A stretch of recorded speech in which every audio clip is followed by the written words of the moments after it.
Good evening and welcome to our delayed round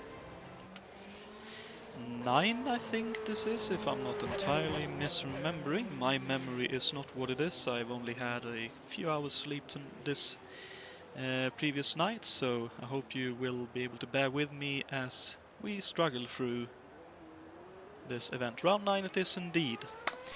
And with me in the booth pre-race here is our pole sitter for this event.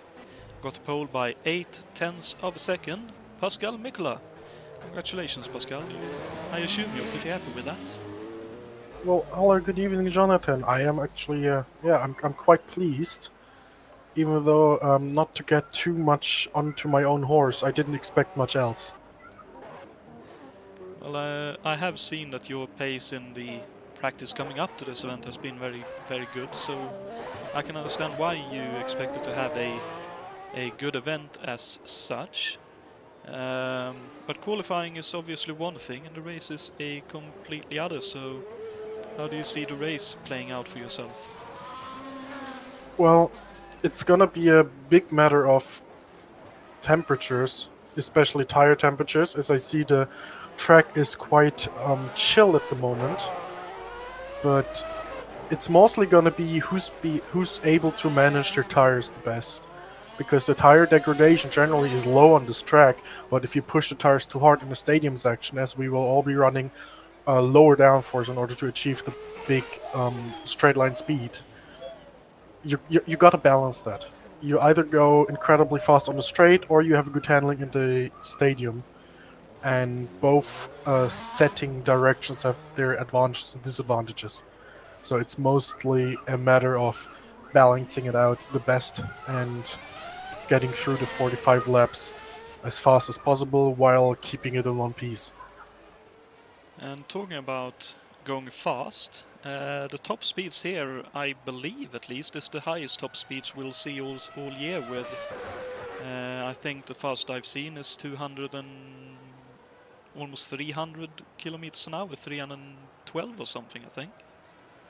Well, I did in qualifying. My maximum speed without a draft was 347 kilometers an hour. So, and I think the fastest car during qualifying I've seen today was actually David Jakes, who did 351. But I'm pretty sure we're gonna be able to see those kind of speeds as well at Monza, given that Monza is even more of a top speed track than Hockenheim. So I expect to see at least speeds approaching 350 k's in qualifying and 330, 340 in race at Monza and here as well. So there's not that big a difference. I can tell you my personal top speed on the straight with a full tank lays about 330 to 335 kilometers per hour. Wow.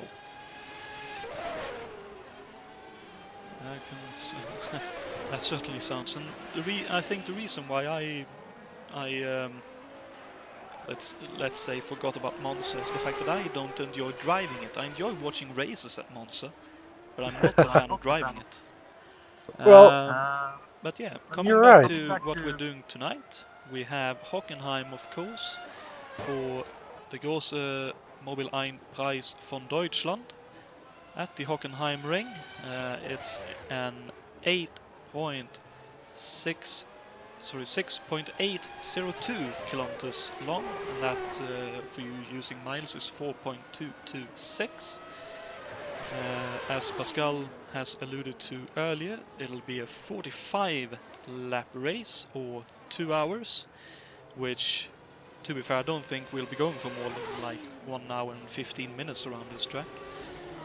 But the total length will be just above 190.195 miles. And also, talking about the 45 laps, we will have a very long formation lap. So it's also been advised that the drivers at the back of the grid best, not lose it, not spin, not crash, not do anything particularly brave on the formation lap. Otherwise, we're gonna have yet another dose of blown engines at the start. which I believe we saw at Imola earlier this season. Having a quick look at the points standings, both for drivers and the teams, ahead of this event.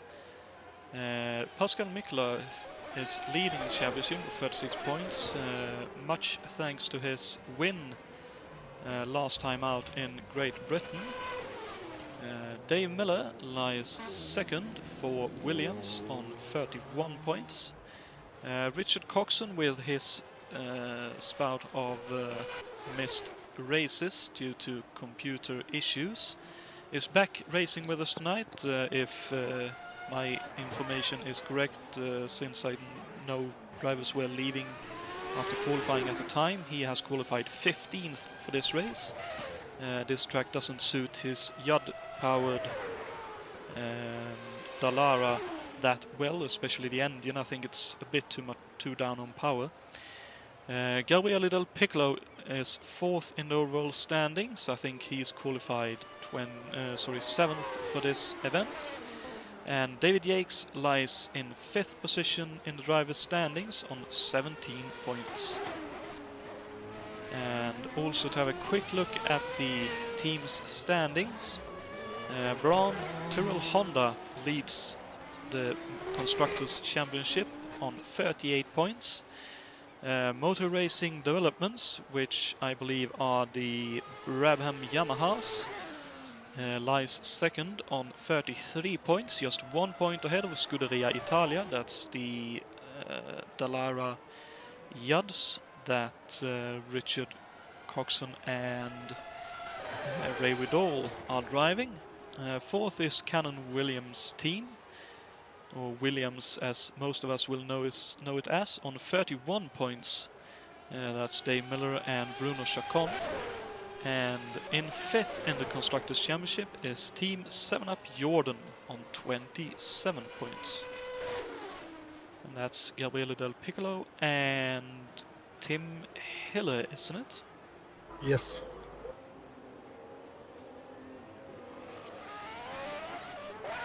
One thing I personally am quite surprised about is surprise is the wrong word. I'm quite impressed, I must say. Brian Janik, who's been the most unlucky driver this year, I must say, as far as getting his car started, is, he's lost his engine twice before even getting to the first corner, as you mentioned. And I hate to correct you again, but the first time was at Monaco, the second time was last time out in Silverstone. So he's basically had the short end of it whenever something happened during the formation lap, and we had to wait a long time. He qualified 3rd. Behind Anders Nilsson, so I must say, I personally, I'm getting swarmed by Ferraris, not quite Ferraris, but Minardis, which have Ferrari engines.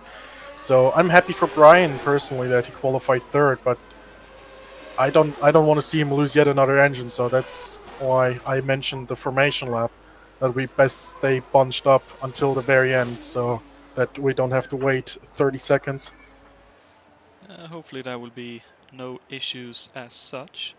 You mentioned the Ferraris, and they've had some updates along with the Benettons, the Benetton Bean 191, which are reverting to its Imola radiator configuration for this event, presumably to get a bit more power from the engine. And Brabham radiator openings have also slightly been adjusted.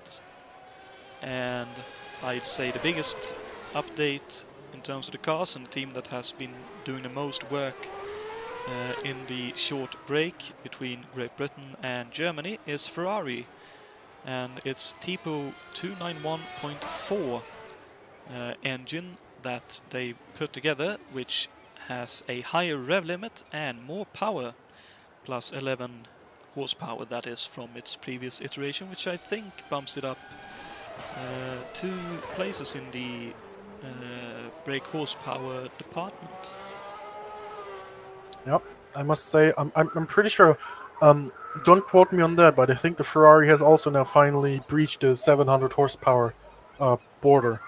So yeah, next to the Williams, next to the Renault RS, the Ford HB and the McLaren the Honda V12, there we got now 4 engines with 700 plus horsepower. Certainly true. And just to get it out of the way, we also have a onboard lap here, which crosses our finish line, heads into Nordkurve, opening turn on this track. Very fast, very action-packed on the opening lap. Always something happening there. I'd assume something happened there this year as well. Now down this very, very long curve straight, heading towards Bremskurve 1. He brakes just before the 100-meter board, down to about 70 to 80 kilometers an hour, right to left, and on the power again. Try to go as quickly as humanly possible. Another curve straight, heading for Bremskurve 2. Very, very tricky left-right chicane. So we can have a little careful, and now to Ostkurve, which finalizes that section of the track. Another fairly long straight, up into 6th gear again, I believe. Down into Bremskurve 3. This left-right left chicane. Ooh, as Richard has a big moment in there. I think he drove just a tad bit too late that time around. Down another straight. Now we're heading into the stadium section, which Pascal alluded to earlier, into Arjip Kurve. This very quick right-hander, very tricky as the tires are cold. Down into Saxkurve. This almost oval-esque left-hander. Into Opelkurve, this right-hander, and now into the final turn, Sydkurve, and we're sitting right behind Jonatan, who is standing in the Modena team. That's 1 lap of the track at a 1 minute 50 lap time. Oh, as we can see there, it's not easy to pipe this track at all. You know, I must say, I believe the Nordkurve on the Hockenheimring is gonna catch out drivers more frequently than Cops did at Silverstone, and I talk from personal experience. I think I've lost the car in the Nordkurve. I actually lost count. I stopped counting how many times I went wide there. It's basically same with Cops at Silverstone, but both corners are equally punishing. Let's call it that. A little bit I've driven as well. I certainly found that a tricky corner. I must honestly say that the first chicane was even worse for me, but that's my situation when driving. We're also joined by Alberto Ibañez. Good evening, Alberto. Hey, good evening, everybody. Oh dear, that's a little bit loud. Oh, sorry. No, that's on my end. There we go, that should be better. So, again, good evening, everybody. Well, good evening, Alberto.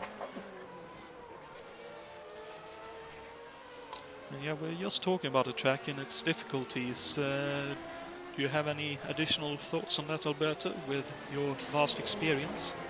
Well, I just arrived late, so I'm not sure what you guys have been talking about, but I'm pretty sure that it was basically about the track being very high speed, just interrupted by a set of chicanes and that slow stadium section. So what you get here is basically the need for a compromise in the setup. You need to be very quick on the straights, both to have good lap times and to overtake and to defend yourself.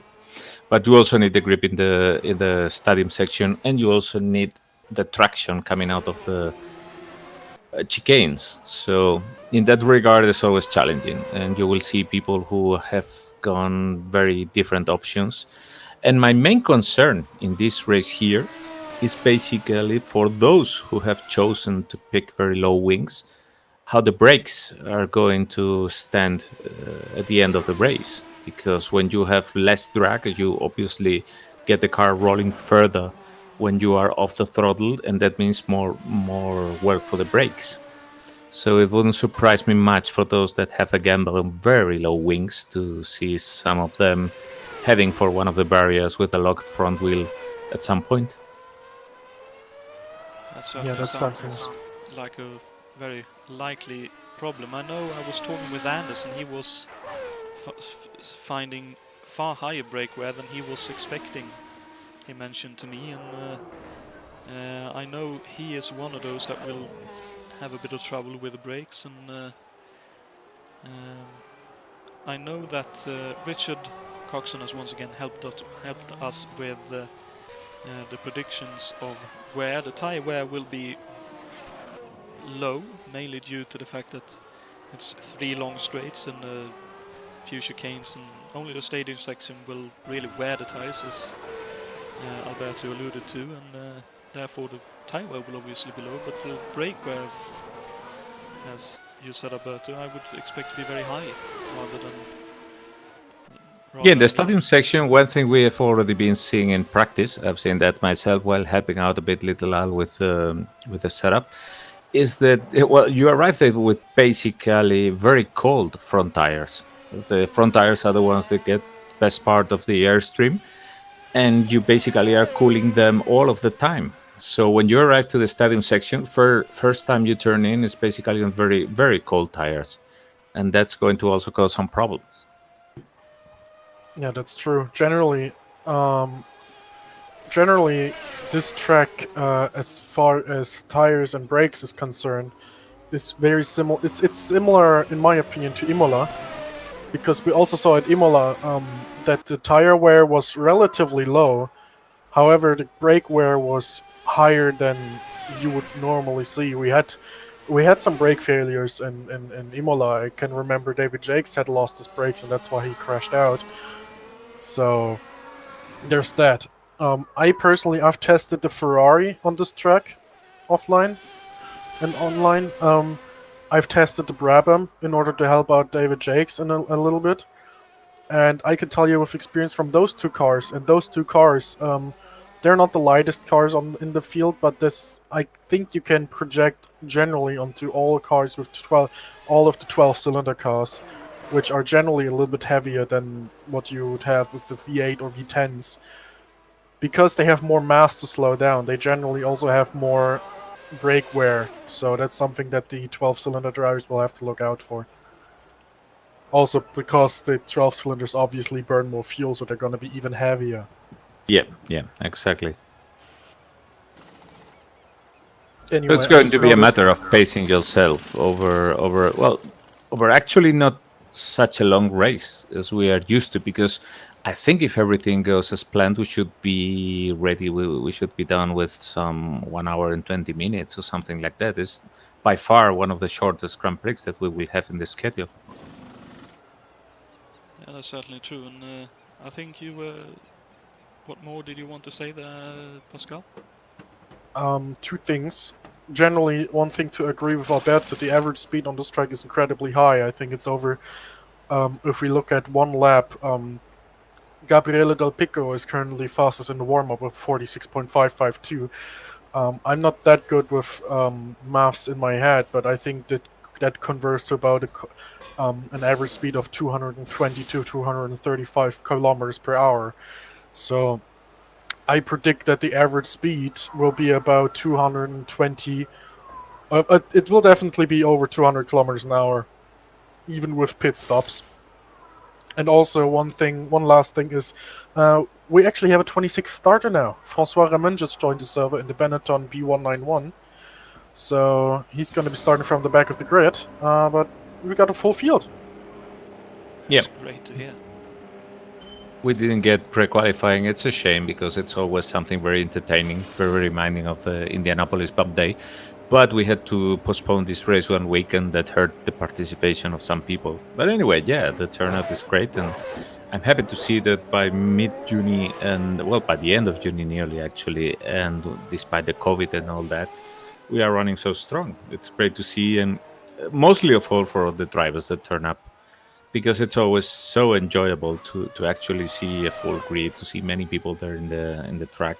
And you always, no matter if you're very quick or slow, you always find someone to fight with, and that's what makes it so enjoyable.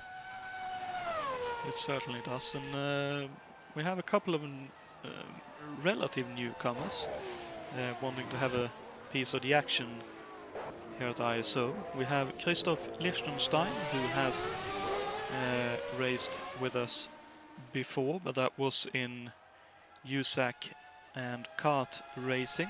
I believe he was one of the 500-mile winners when the Swiss locked out the Triple Crown previously. No, I think that was Jari Burpacha. Oh yeah, it was, but I think Christoph Liechtenstein was in there as well driving. Okay. Although I could be wrong. If so, then my apologies, Christoph. But Christoph is here and driving in the second Licia Lamborghini JS35B along KO Michiels. Over as he has a bit of a moment in the third chicane. Another one-off driver with us tonight is Jonatan, my fellow Swede in the Modena Lamborghini 291.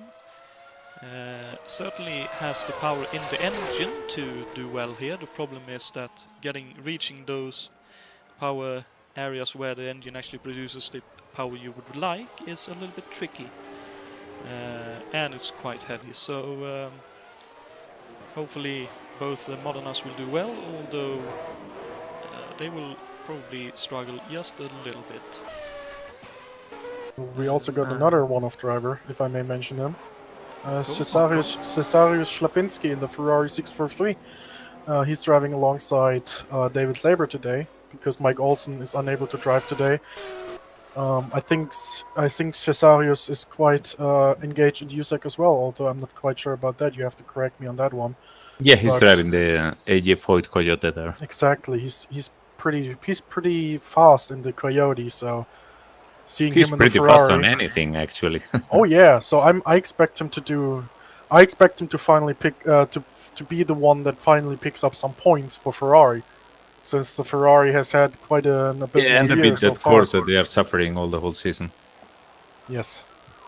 Very much so. We have a second Modena on the grid as well in our last one-off driver. The Murray Walker of F1 commentary here at ISO, Jason White, has stepped in to drive this event in the Modena.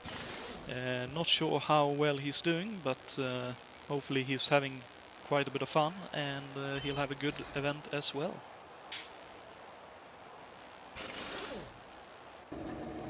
You can see here Victor Alcocer in the second Tyrrell having a bit of a practice start. So yeah, 4 minutes 20 to go until the race is set to more or less go underway. Any predictions from either of you how this event will go? I'll wait for Alberto to bring his prediction. So. Yeah, because you're not going to bet for yourself, no? Well, I would say it's one of the most open races, together probably with Monaco, because errors here are going to be paid dearly for. I can tell you that. And if you miss one of those chicanes, I mean, even if you're able to go by and join the grid again and that, you could basically be looking at 2, 3, 4 cars quickly going by, and then you being stuck behind them. And it would seem that it's easy to overtake here, but it's not going to be that easy because of the different setup options that the cars will be having. So even if you have very low wings, if you're coming out very slow out of the corners, you might find yourself that even if you have the legs, you don't have them at the end of the stretch to be able to pull out. So yeah, there will be overtaking, but mostly on cars that have very dissimilar setups and probably dissimilar strategies. So with that in mind, who would you say would be able to soldier on here and bring victory home? Well, it's hard to tell. I mean, I think that Pascal is in one of the best positions here. Gabriele also, but Gabriele is harder on equipment, so even if he's very quick, that would be hard to predict. And all the V12 engines, all the hard engines, I think they are going to have to hold back a lot because of the braking problems. So my prediction is that they would be able to win. People like Jakes, who is very constant here, who is a very good driver and knows how to read the race, he won't be having a real shot at the win. unless favorites crash out, because he will be having to pace himself too much probably for the Brabham. So my bet here, what would it be? If there is nothing wrong happening, then I think Pascal is in the best position to win. If Pascal and Gabriele kill their equipment and are out of the race, then one of the people who has the best chances of pacing themselves, and I would bet in that regard either for Richard Coxon or for David Jakes. My prediction is, if I just take myself out of the equation for a second, Dave Miller has been very, very fast on the race trim. Same with Anders Nilsson as well. Del Piccolo, obviously. So I must say, if everything goes as planned, in big quotation marks that is, because you can't plan everything and then the race starts and all the plans go out the window. If everything goes as planned, either a V10 or a V8 car is going to win the race. The V12s are too heavy and too hard on brakes. However, if the fastest V8s and V10s drop out due to driver error or mechanical failure, then, as you already said, Alberto, Jakes has a pretty good shot. Anders Nilsson, I think at some point he deserves a win as well at some point, I must say. But also, well, look at number 7 in the warm-up at the moment, Juha. Juha Boss, he's put a lot of practice in as well. So if he can just keep it together, he's almost guaranteed to pick up points.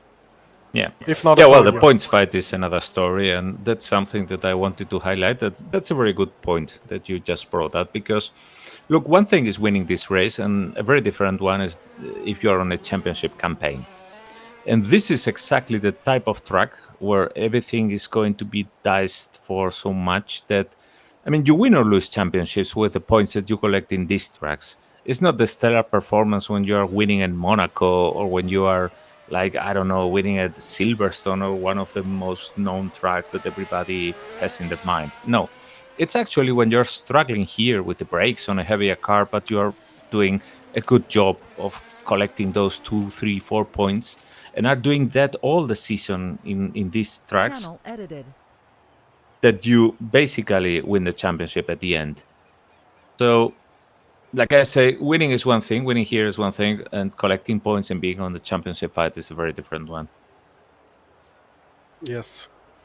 Also, you brought up the point of overtaking just a few seconds ago, and while we switch over to race station, I gotta make that point quick.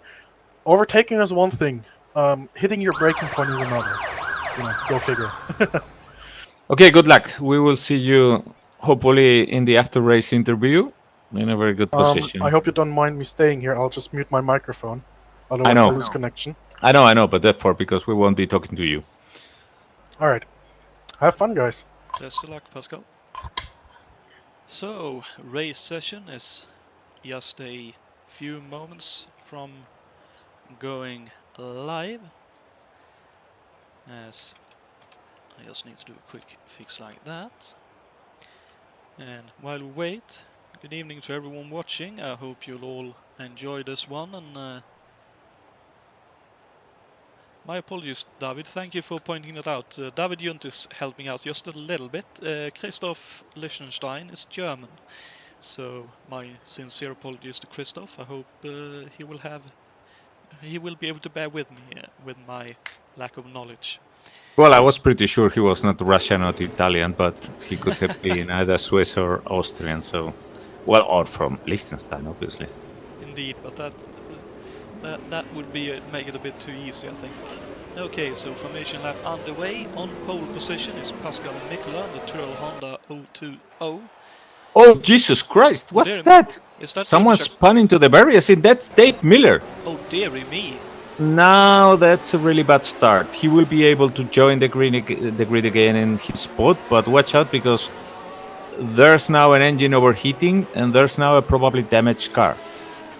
Well, there he goes now. I'd say at least he decided to wait for everyone to pass. That's very good from him, but as you say, that's not a good way to go about that situation. So just to go through the grid while we wait. Anders Nilsson qualified second. I know for sure that he is a little bit surprised to both having out-qualified his teammate Brian Yannick and being that far up the grid. He was struggling a little bit in qualifying earlier this evening.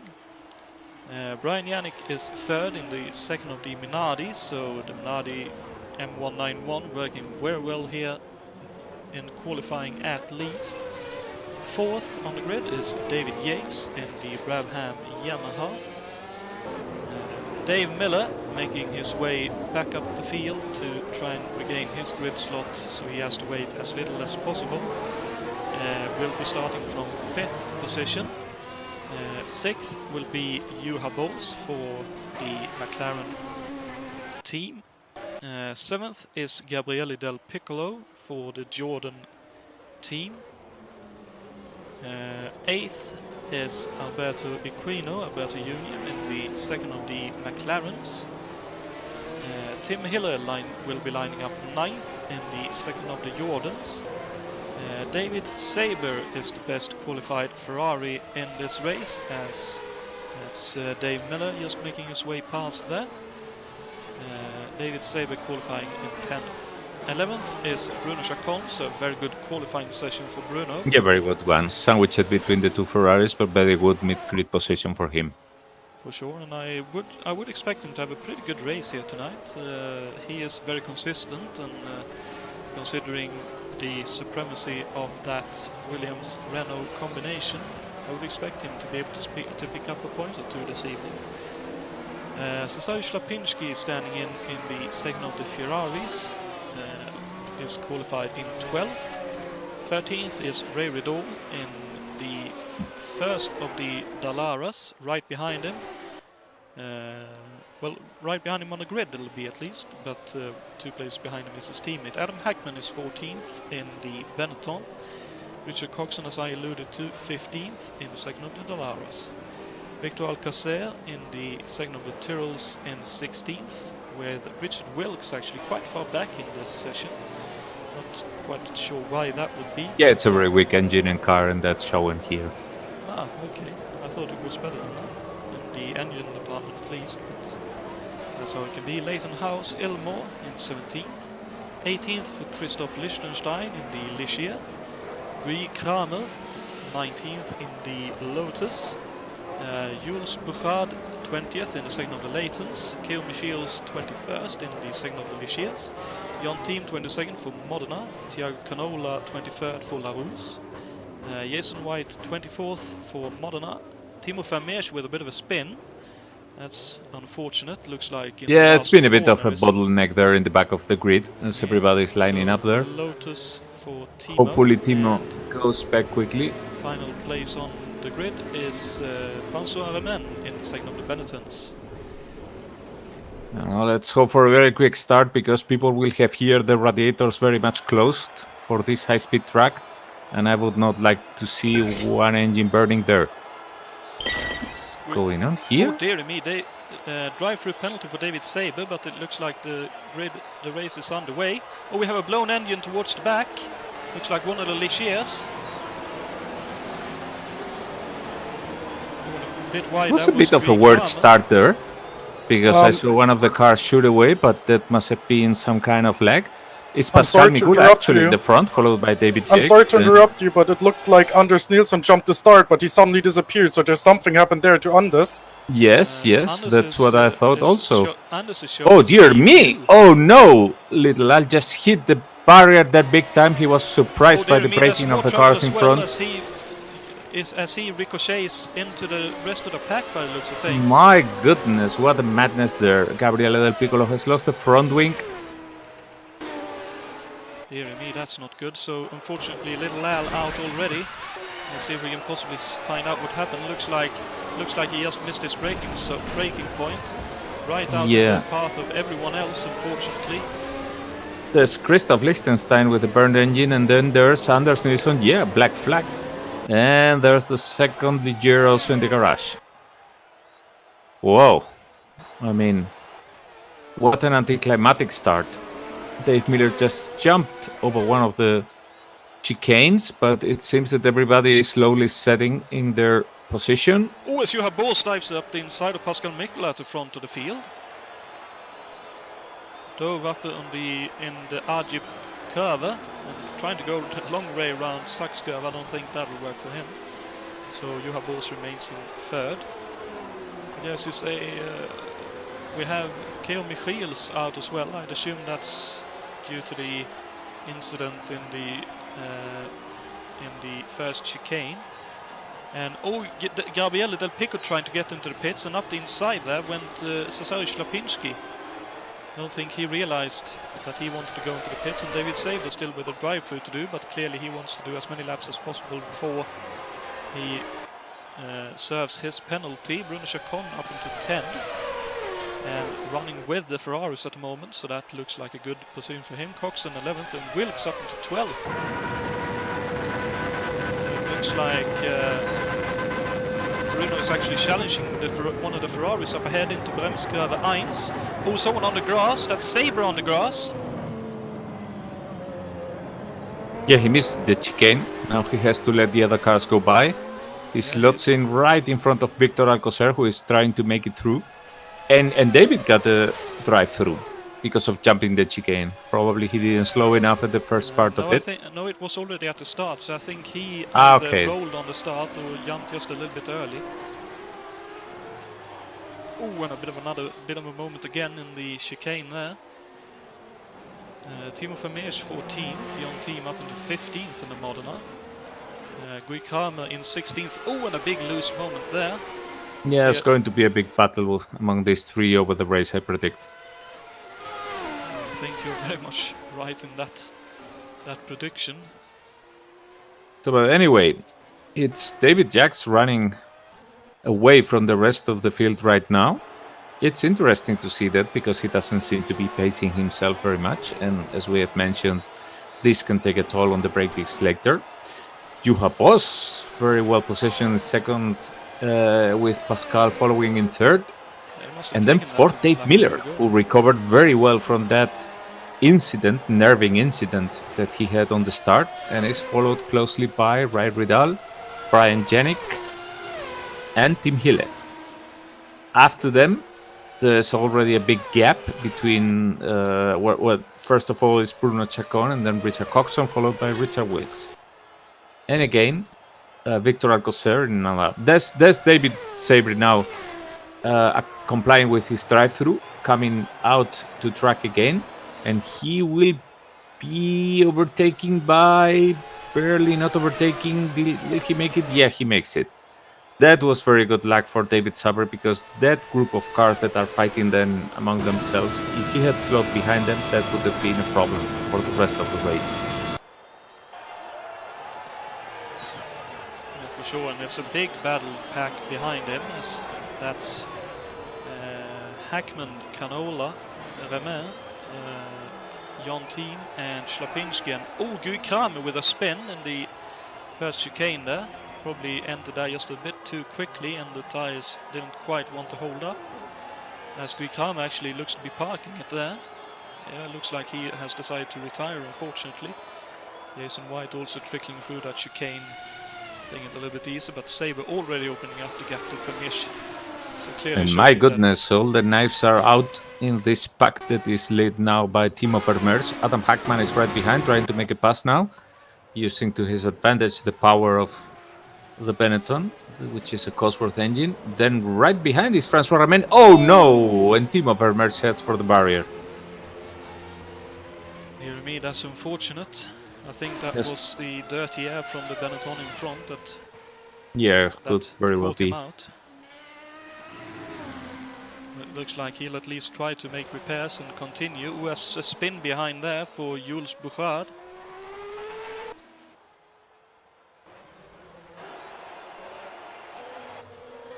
See, David Yates still looks like he's increasing the lead now, 3.8 seconds in front of Juha Boos.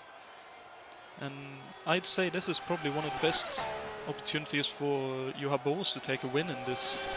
At least the best opportunity so far in this championship for Juha Boos to take a win. Well, let's not mention it too frequently, or the admin course, the broadcaster course will kick in. Very much possible. But so Timo is now in the pits, heading for repairs. And all the rest of the cars are at race speed, and even Gabriele Del Piccolo is now picking up on Jason White, who is in 20th position. Not 19th, actually. 20th is Timo Vermeers.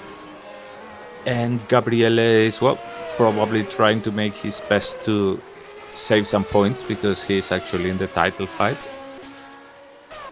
Oh, John Tim is there in the barriers now. Oh no. So that's unfortunately one modern out then. Let's see if we can see what happened. Heading down to Bremskurve 1, I think it is. Just very unfortunate. Looked like he locked the rears on the braking there.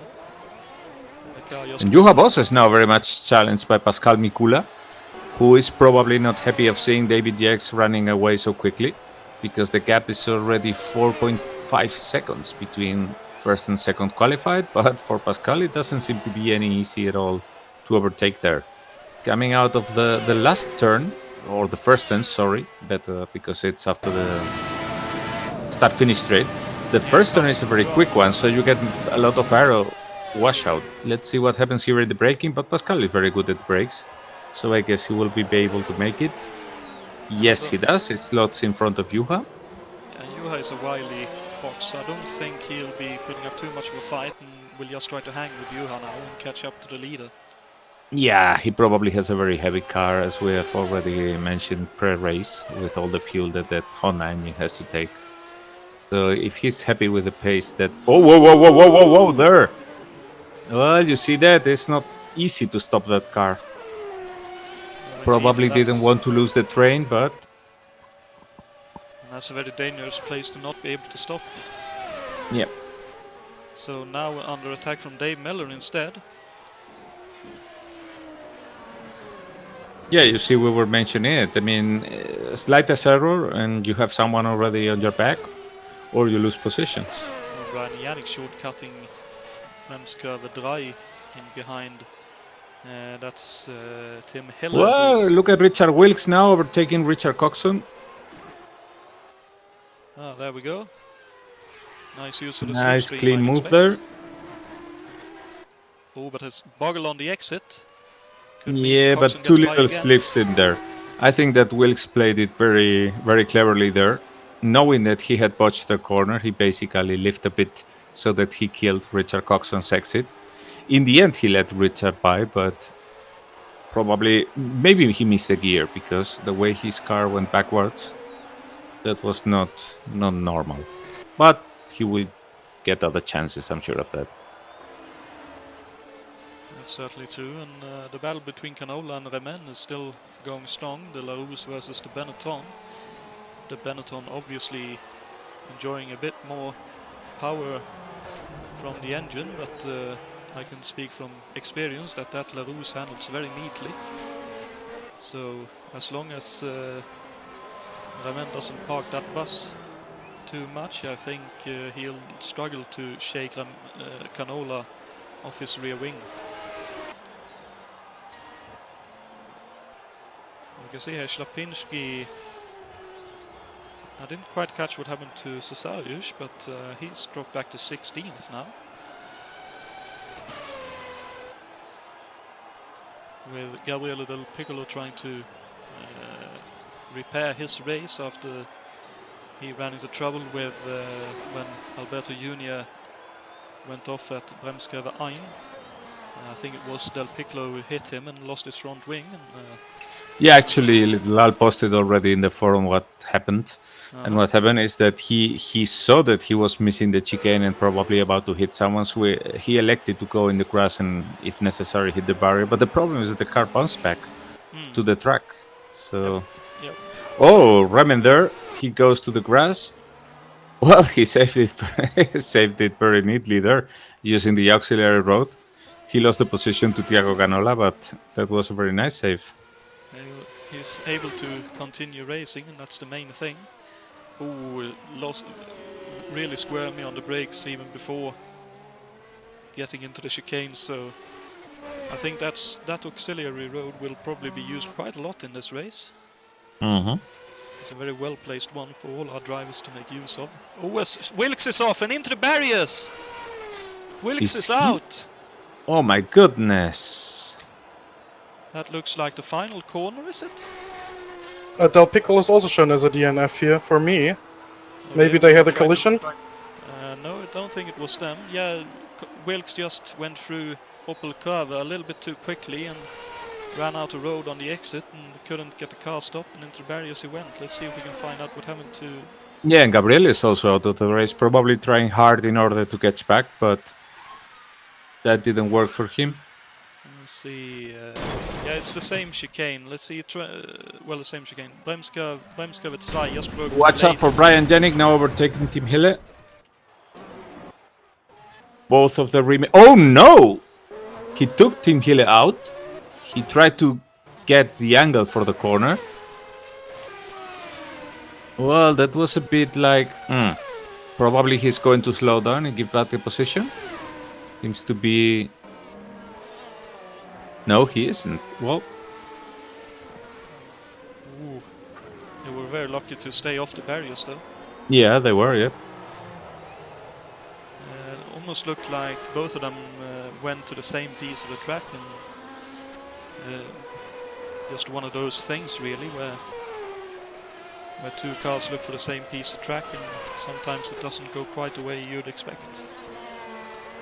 And speaking of Brian Janik and Tim Hille, they are already lapping Jason White, which is in 17th position, and Brian Janik makes an error, driving error. He goes to the grass, and Tim Hille recovers his position, which I think to a certain extent is a bit of poetic justice, I suppose because so. Brian had shouldered his way through. Indeed, but good that he was able to recover that car.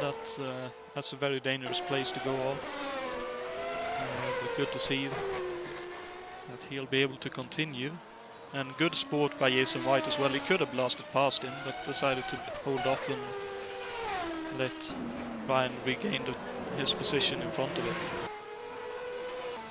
And it certainly looks like Yates is flying away at the moment. He's still increasing his gap, now 9 seconds ahead of Pascal Mikola. David Sabre now. Oh, what an overtake. Jesus Christ. He could not overtake, but because Victor was in the middle of the track and David was not decided which way to go. But they nearly crashed her.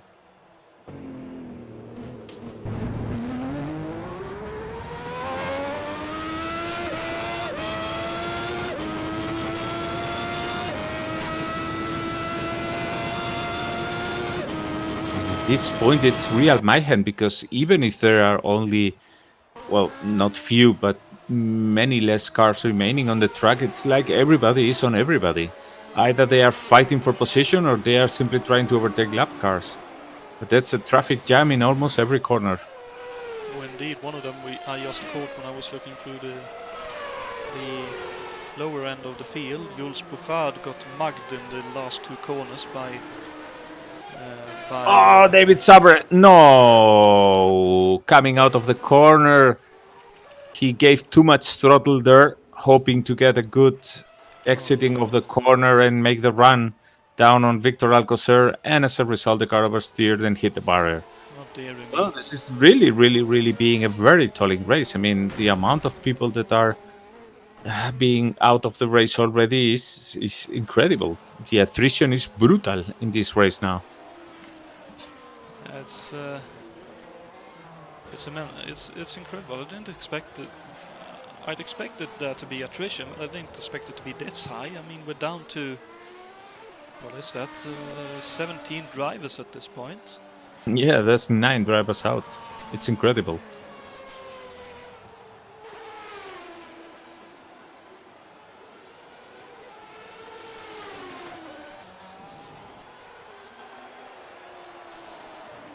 Well, there's still 17 cars on track, and many of them are fighting for position. Pascal Mikula is in a distant second position to David Yates now, but we will see what happens with David Yates' brakes towards the end of the race. Juha Boss is not that far behind. I think he found the sweet spot of the distance at which he wants to follow Pascal without suffering aero wash or anything like that, and without getting problems in the braking areas. But that means that Dave Miller is slowly moving on him. And Ray Ridal is also right behind, so Juha better keep a good race rhythm, or he will find himself very quickly 2 positions down.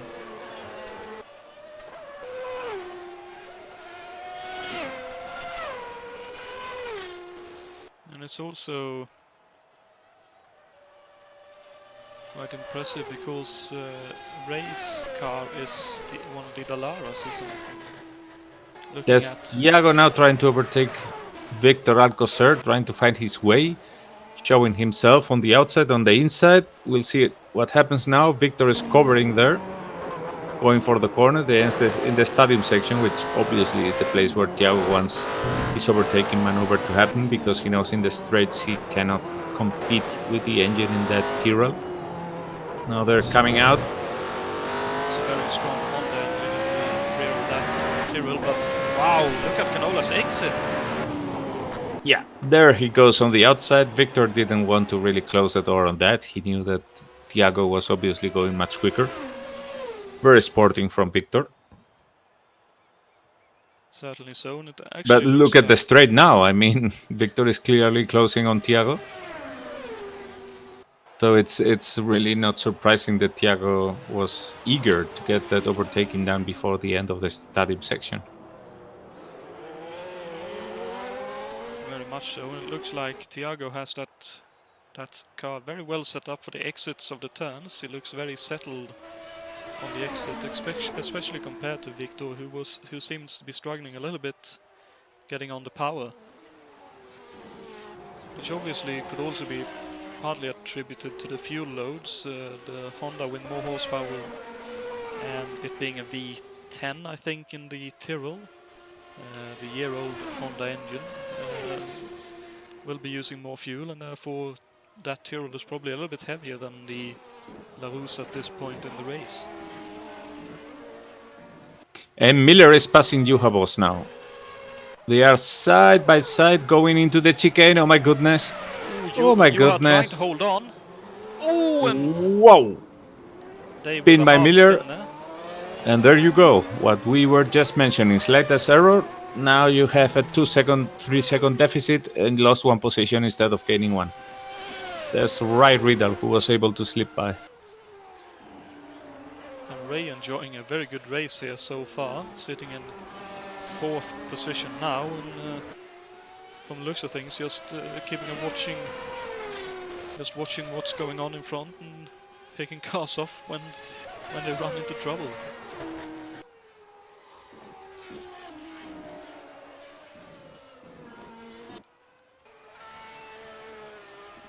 And still in front, David Yates, another couple of laps in the books, now 11.5 seconds his lead. That Yamaha V12, I believe it's a V12, screaming its absolute beautiful sound along the straights here, and giving Yates all the help he could need to try to open up a gap that he can then maintain. So Rai seems to have now a new objective in Juha Boss.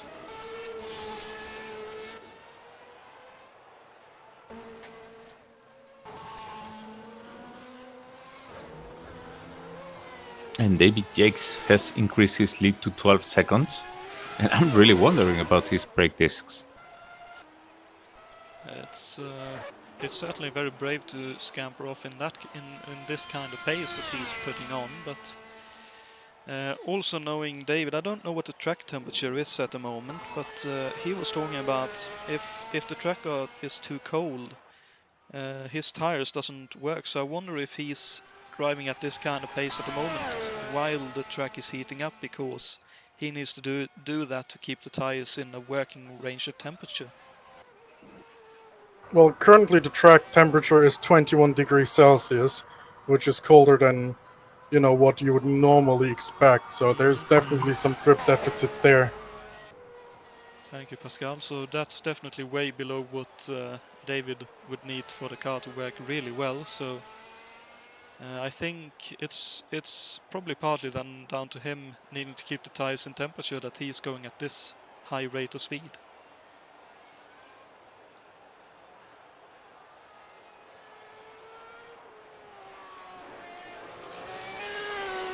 Well, and Richard Coxon is out of the track now. Again, taking that auxiliary road, being able to make it back into the track. Ninth position for him. Right behind Bruno Chacon, who is doing a really wonderful race today. In a very solid 8th position there. Yeah, certainly making use of what he knows and does best, being consistent. As I saw, was that a Benetton off the road in the background? In the stadium section there, I think. That's Adam Hackman, I believe, who's just DNF'd. Yeah, so that's another driver and car out. What an attrition. This like race is going to be really hard. Exactly. It reminds me very much of the 1979 Pro Car race that took place here. And right after the first corner, when they were already in the straights, someone crossed from one lane to the other and took out like half the grid went out there. It's recorded and you can see that on YouTube. It's amazing. It's like half of the grid wiped out absolutely in the middle of the main straight, and that was right professional racers. Certainly, and Thierry Canola had a bit of a scare as he went through Ajip corner. Jules Bouchard went off just a little bit earlier and almost span across the track as he was trying to get his car under control again. When I think Richard Coxon once again has been off the road a little bit somewhere. His right side tires are a little bit dirty. Could be, although could be also graphic effect. Juha bought himself a bit of time there in the straights, but now has Rai Riddle again right behind him in this stadium section. If Rai is close enough in the straights, then the Honda power could maybe not be enough to really leave him there back in the dust. So there you go, they're on the main straight now, and yeah, indeed, Rai is able to hold on to Juha pretty nicely, which is probably not exactly the thing that Juha would like to see in his mirrors. Well, he's certainly holding on, but it doesn't look like he's anywhere near being able to close on Juha and make a move, so... No, but it's enough to put pressure on Juha. And, you know, when you're having to look in the mirrors and you're heading for a chicane at 350 kilometers per hour, it's not exactly the most comfortable situation, which is probably also what Rai knows and is intending. That's certainly very true indeed. But Rai has his own problems because Dave Miller is right now behind him. Yeah, that Williams Renault, I think that's the... Yeah, it's a very powerful Renault engine. We can see that, wow, he's really closing down the straight. Wow-wee. Oh, and Ray with a mistake in Bremskurve 3 and Miller flies past. So he basically returned to the favor to Dave Miller of what happened before. Yeah, I think that was Ray feeling that he needed to attack that chicane and try to open up the gap a little bit to hold on into the stadium section, but clearly tried a bit too hard that time around. And Tim Hiller sitting in the points at the moment after the antics him and Yannick had together. Looks to have settled into a pretty quiet race at the moment, but holding on to a points paying position and within range if anything happens up ahead.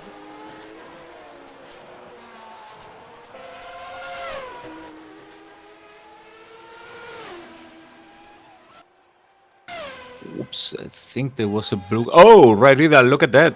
Getting his position back from Dave. Wow.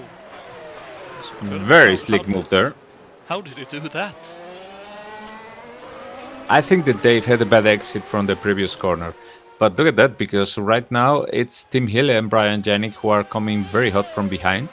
And they will be very soon under Dave Miller's wing. So David better speeds up or he will find himself very soon in trouble. Which is what we were talking about some moments ago, is that you are like focusing there on overtaking the car in front, on doing your own race, and if you make the slightest errors, all of a sudden you drop 4 positions in a row. Yep, and there Gets he his goes position back on past. power. Ooh, but looks like they may have broke a little bit late, but he's got the car set up to help him a little bit there, it looked like. He was able to hold on. I can't help but think that Ray will probably drop back from him now, at least until Dave catches up to Juha. Coming really strong from behind Team Hille and... Oh, Oh, no! whoa, whoa, whoa, no! It was Jason trying to make room on the right and let the cars pass on the left, and there was a misunderstanding there. Dave braked and Ray Riddle lost the front wing. Oh dear, and both Dave Miller and I believe Ray Riddle indeed heading for the pits straight away. It's very unfortunate, and as you say, yeah, I wouldn't say anything else. I mean, that's exactly what Jason has been doing all the way through the race so far. But well, the only good thing is that this happened just right in front of the pit entry, which has allowed them to pit. That's actually, we are 1/3 into the race, so if someone was thinking of a two-stop strategy, this could actually still work for them. What's that? Dave Miller started but stopped again?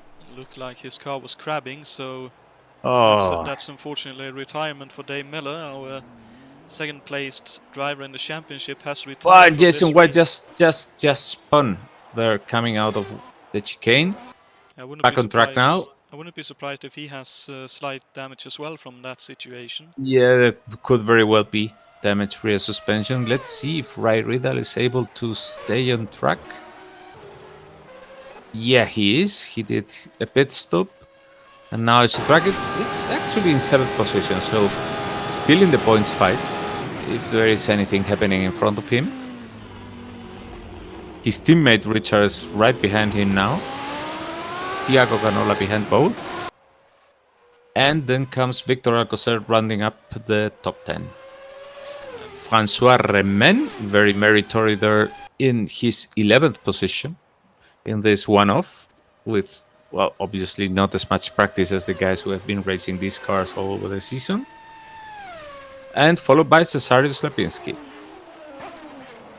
Cesarius, I think, has been on a bit of a regain of time and positions as well, since he was up in, near the top 10 earlier in the race, but then he dropped back. I didn't catch what happened to him, but now he's in 12th, and within just a few seconds of 10th and the top 10 finish for him in his one-off for Ferrari, I think he would be happy with.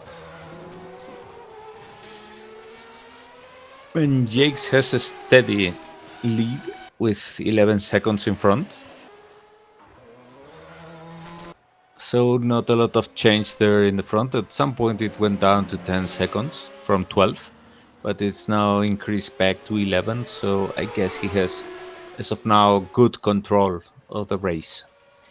Well, that's partly that, and I think knowing Jakes, he usually takes it quite careful with lapped cars and leaves it up to when and where there's an actual opening to get past them. And with this lead now, he should be able to do that without too much trouble. And there's right now a three-way battle going on in the stadium section, because Victor Alcocer has been caught up by François Remen, and Cesarius Lapinski is coming hot from behind. So let's see if Victor is able to fend off that Benetton. Not this time for François. I think it looked like he had to think about it, but decided that, yeah, better wait for this straight. Look at that, the closing rate.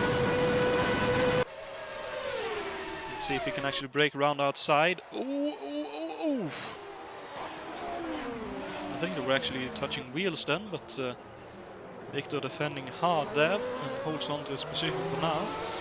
And look at that, because they have right behind no other than the race leader, David Jacks, who will be probably bottled for a while in this battle. Cesarius very sportingly makes room for him, goes immediately into the slipstream, and let's see if he tries to get an advantage there from overtaking. François Remen now in the middle of the track. Let's see if he gets a good understanding with David Jacks to work together and overtake. And now David is coming to Victor Alcocer. Let's see what Francois can do here. If Victor is too courteous with David Yates, he could find... Okay, there you go. There's David Yates on the outside. And Victor did a very smart thing there. He took the inside line for the next corner, but that looked like... Yeah, he Francois made a wide. very good blocking movement. And there you go. We've said it many times in this race. Slightest error, bang! Cesarius goes by. Instead of winning one position, you are another one down. Yeah, it looked like even as they turned in that his trajectory was a little bit wrong for Francois, and that was... My eyes didn't deceive me. He broke a little bit too late, locked up the inside front tire and had to let go, either flat spot the tire or just run wide, and obviously then let Cesarius pass. It's now Cesarius is attacking Alcocer. Let's see what the Ferrari can do. It flies past, but looks like Alcocer is wanting to fight back on the braking down into Bremskurve 1. Not able to do it. Cesarius climbs up into the top 10. For now anyway, let's see what happens down the next straight. Yeah, good clean move so far.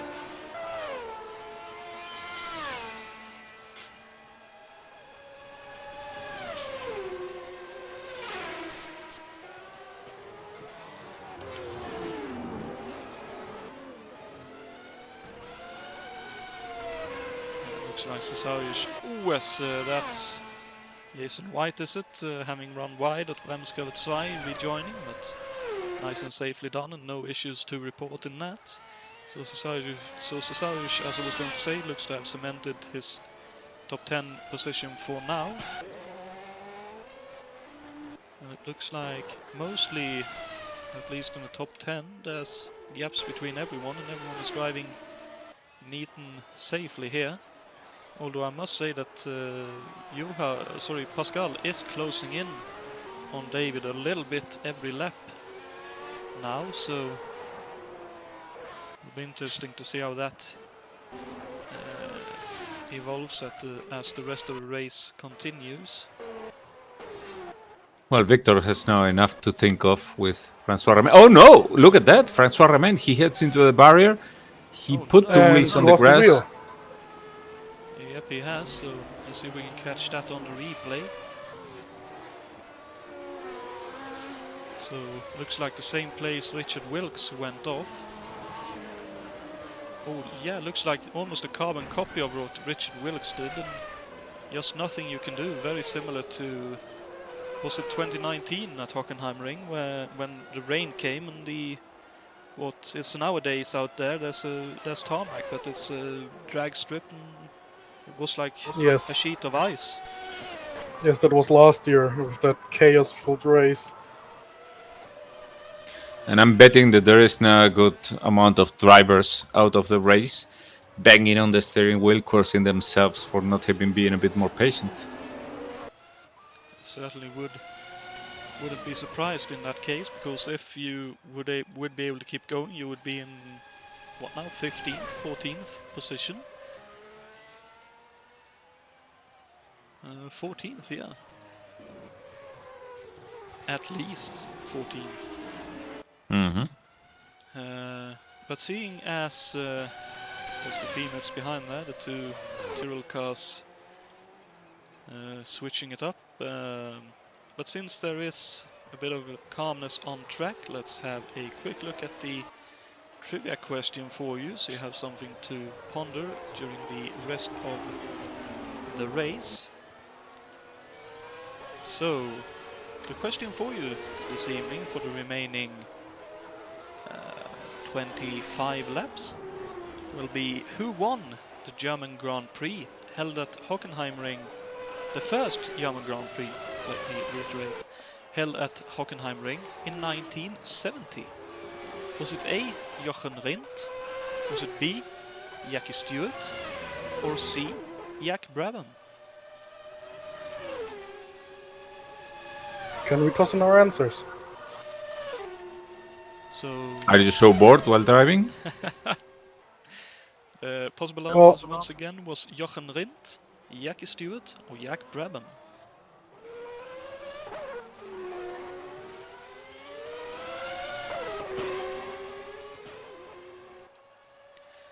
And I'll leave it upon that for the rest of the race until there's more lull, because right now there's action on track for that 10th position. When Pascal lapped Schlapinski and Alcocer, Alcocer was able to take advantage, but now Alcocer ran wide in Bremskurve 2, and that gives Schlapinski a little bit of a gap to work with once again.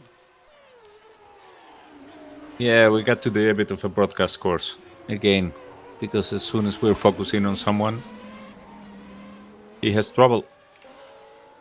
Very much so. Looked like the car bottomed out on the curbs as Alcocer was going through that chicane. And anyway, lost a one bit thing of we can speed. say so far, with 20 laps out of 45 and nobody having done a stop, at least a scheduled one, we can safely say that this is a one race or a one stop or no stop race.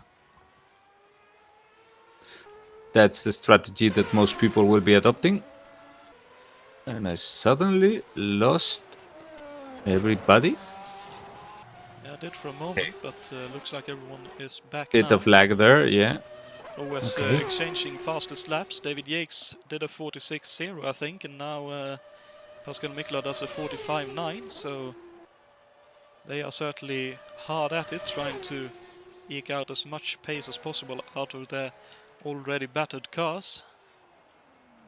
Because make no mistakes, the brakes takes a hell of a beating, especially at the pace the leading duo are going at, and I would expect Juha's brakes to be no much better, considering how heavy his car must be for this race. I'm really intrigued at this point about Jake's brakes. There is a period right now. The tires, they start to fall off in the first part of their stint. Now we're in the middle of the tires, the Jakes and myself, looking at the times where the tires are actually coming back to life and posting faster times. So I'm pretty sure that Jakes himself is still about at least 6 or 7 laps away from his scheduled pit stop. I can tell you, I don't. Richard Coxon is off. Oh man. Let's see what happened there. Was that Sachs curve? Not entirely sure. It didn't look like he hit the wall, but he lost a lot of time. Yeah, or he has recovered. He touched the grass, braking for the corner. Just about. Yeah, that's been a constant for Richard so far.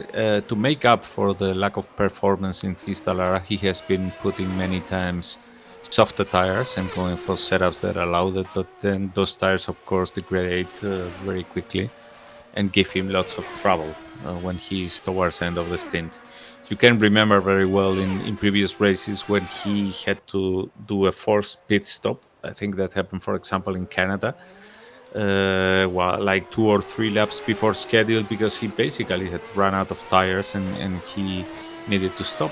I remember that, and I remember, I think it was at Mexico, he had to pit early to fit. I think he had softs and he switched to mediums, and he said after the race immediately the car felt a lot better. Yeah. So that certainly could be one of the reasons. As the Leighton house is wide there, letting the dearie me. That Leighton house looked very hard to handle there as it came back on the track with dirty tires, but just about able to hold on there. As now Richard Coxon is under 30 being lapped by our leader David Yates. And Brian Janik, slowly but surely, has been coming close to Juha Boss and is now in a situation that is not comfortable at all for our Belgian friend.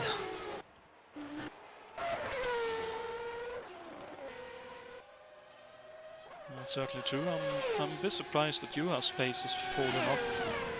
At least what it seems like for the time being, or maybe it's Brian Janik who's looked after the tires and now we're actually able to go a little bit quicker.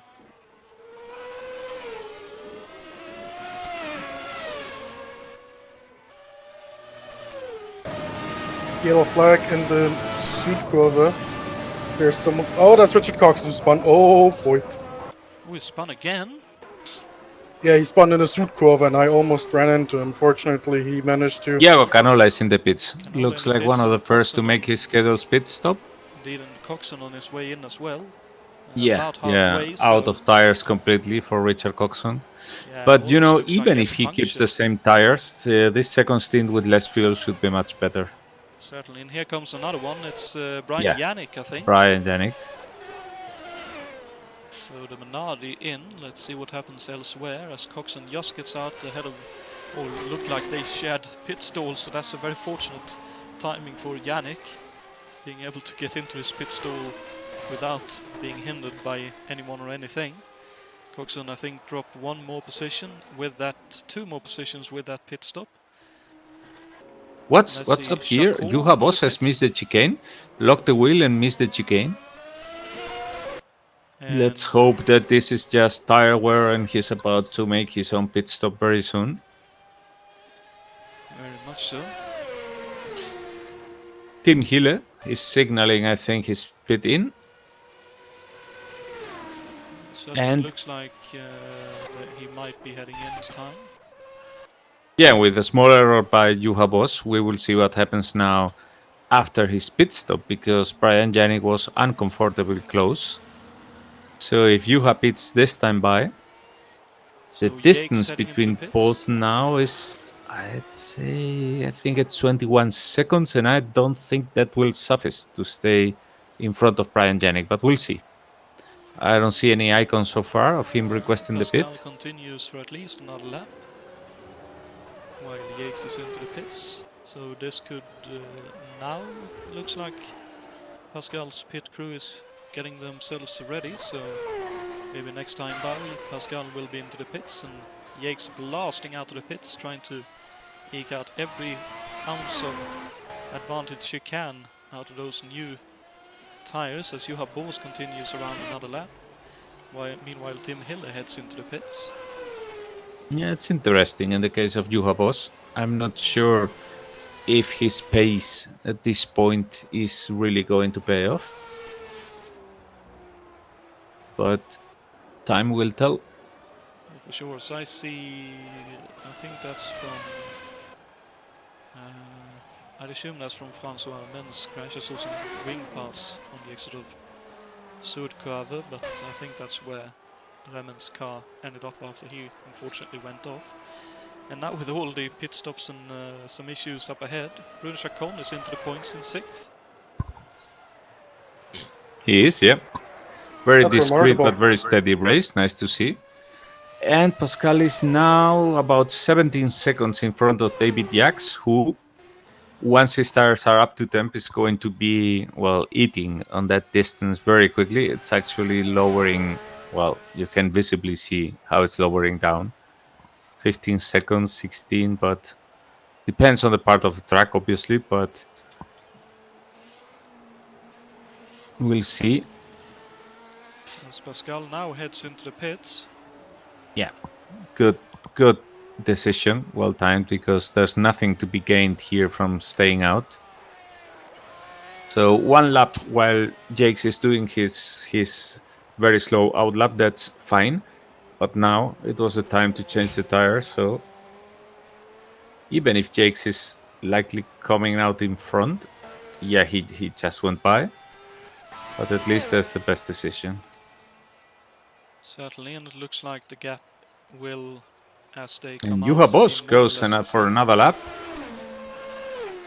Maybe that was his strategy. Actually, could be he will not be making any stop if he decided to use very, very hard tires. Or maybe stretch them and then put very soft ones and go for it. What I will say at the moment, his car was moving a little bit strangely there, but could have just been the angle the camera was at. Maybe. Victor Alcocer, I think, is signaling also his pit.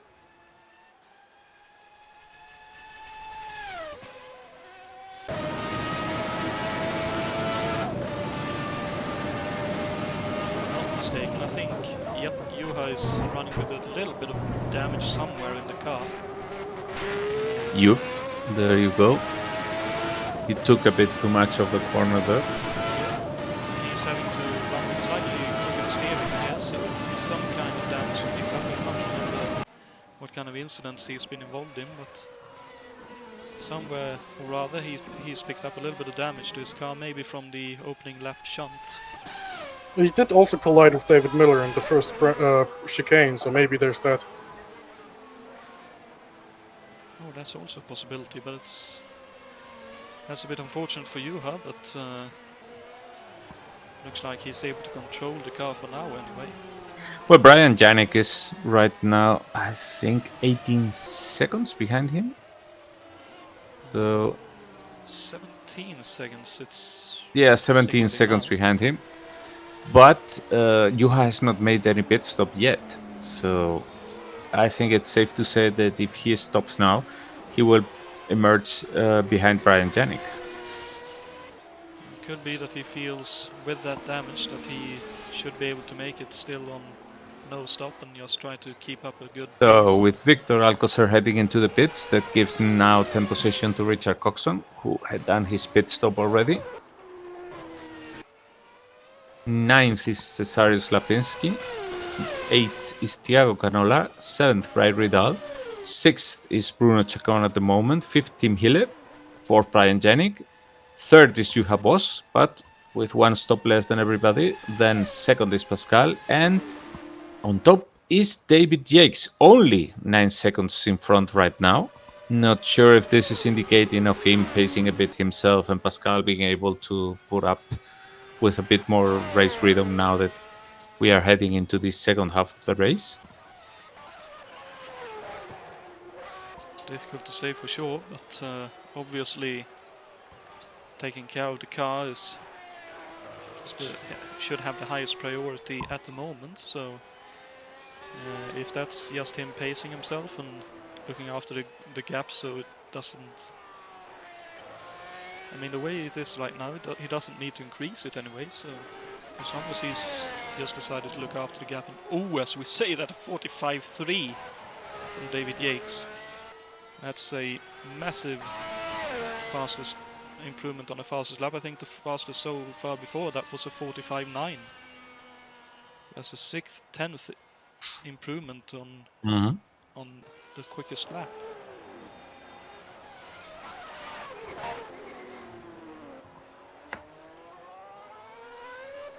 And now with Jason White in front of him for him to lap, I don't think that should prove too much of a problem.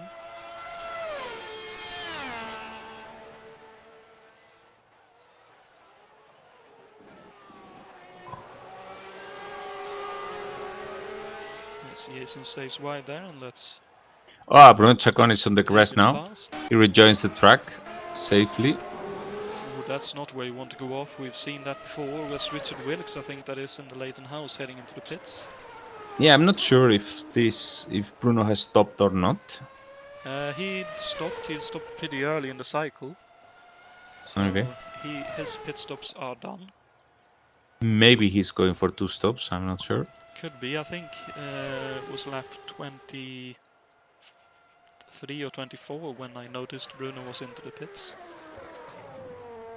It's, yeah, 24. I'm looking at the lap times here, and it must have been lap 24. Well, no, it's actually a one-stop race for him, so... Rise in 7th, 8 seconds behind him. And then there's a big gap to Thiago Canola, who is in 8th position.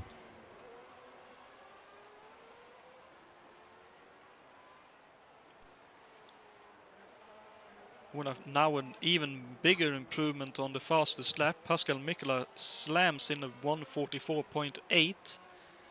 That's a further half-second improvement on the fastest lap. Well, by now we got low fuel in the cars and fresh tires, so that jump...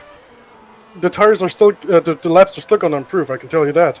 And watch out, because the distance with David Jacks is decreasing very rapidly. It went down 2 seconds very quickly. Now it's up again in the main straight, but it's like, well, it went below that. Whoa, David Jacks makes an error. He goes into the grass, recovers, but distance is now down to 5.8 seconds. Well, maybe feeling a little bit rattled here. Could be.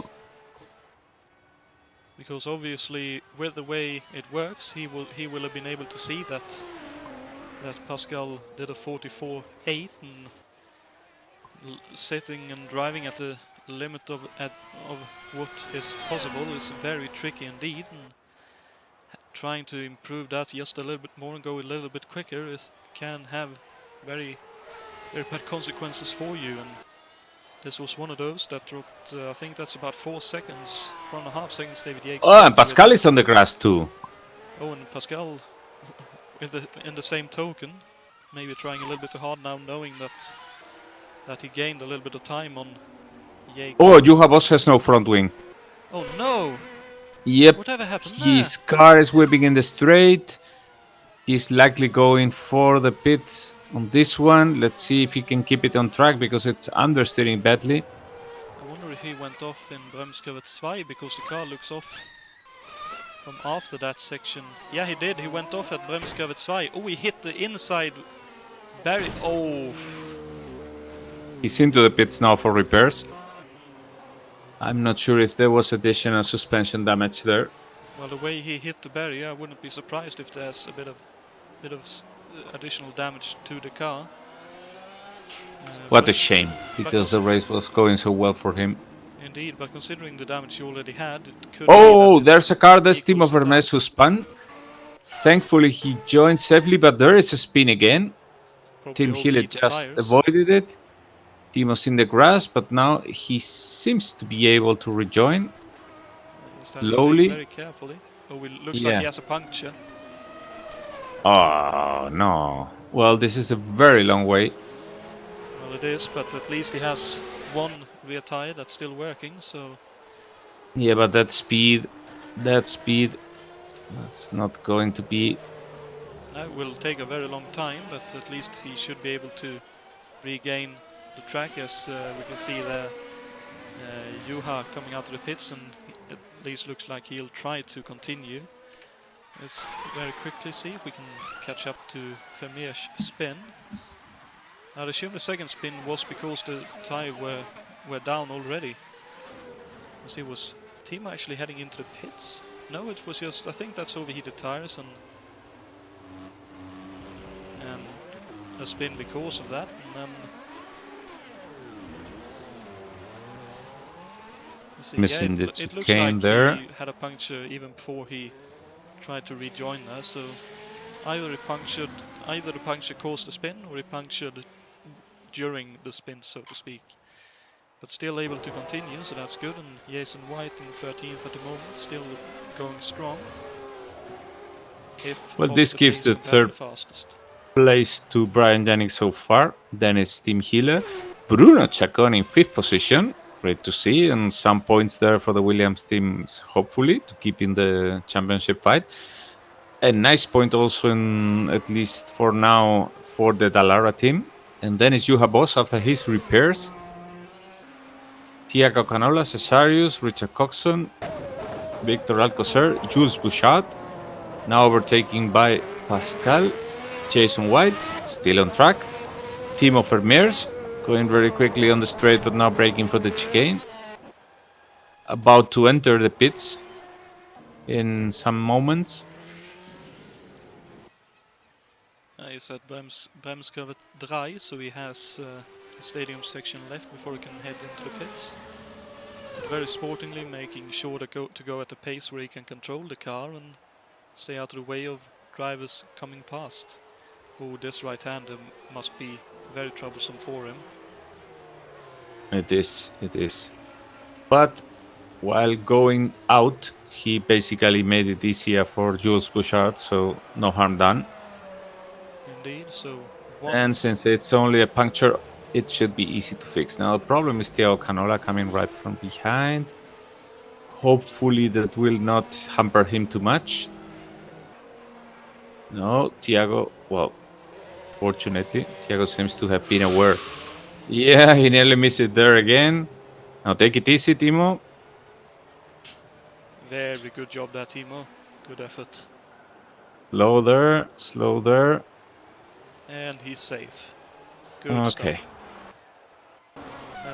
That's certainly a big scare. These cars do not drive well with a rear puncture. Very tricky to control and very easy to have further troubles. So I heard someone in the barrier somewhere. There's a yellow flag in the There last is a yellow sector. flag in the stadium right now, and that's a red card there. That's Richard Coxon. Oh no! Yeah, it's Coxon. He Oh, made it no. straight into the barriers, which is, it's really a shame. Really. Yeah, looks like dirty air. Either a bit too much speed or dirty air caught him out and hard into the I barrier. must say that I'm really surprised at the attrition that we are getting here. We all know that braking for these chicanes is not exactly the easiest thing, but well, this is really surprising. And I must say, it seems that more drivers are actually retired in the stadium rather than in the chicane. So Yeah, it seems more interestingly. that the drivers are trying a bit too hard in the stadium section and overheating the tires. And one thing we can say at this point, I think that is in this second stint, Pascal is actually slightly quicker than David Jacks, but the window of opportunity was probably there mostly when David Jacks went out. And unfortunately for Pascal, he went out some laps afterwards. So they are back to the same difference that was before. And while Pascal is lapping slightly quicker, the difference is like a bit of a rubber band. It goes up and down. And it doesn't seem that it suffices to get enough closure rate to really challenge David, at least for now. Also, don't forget that one thing, we've mentioned it many times, one thing is arriving there and a bit different one overtaking. Certainly, especially around this kind of track where every corner comes back on itself, sort of. So you have a long straight, you can just take the defensive line because you know what the next corner is, and it'll be extremely tricky for anyone to get past.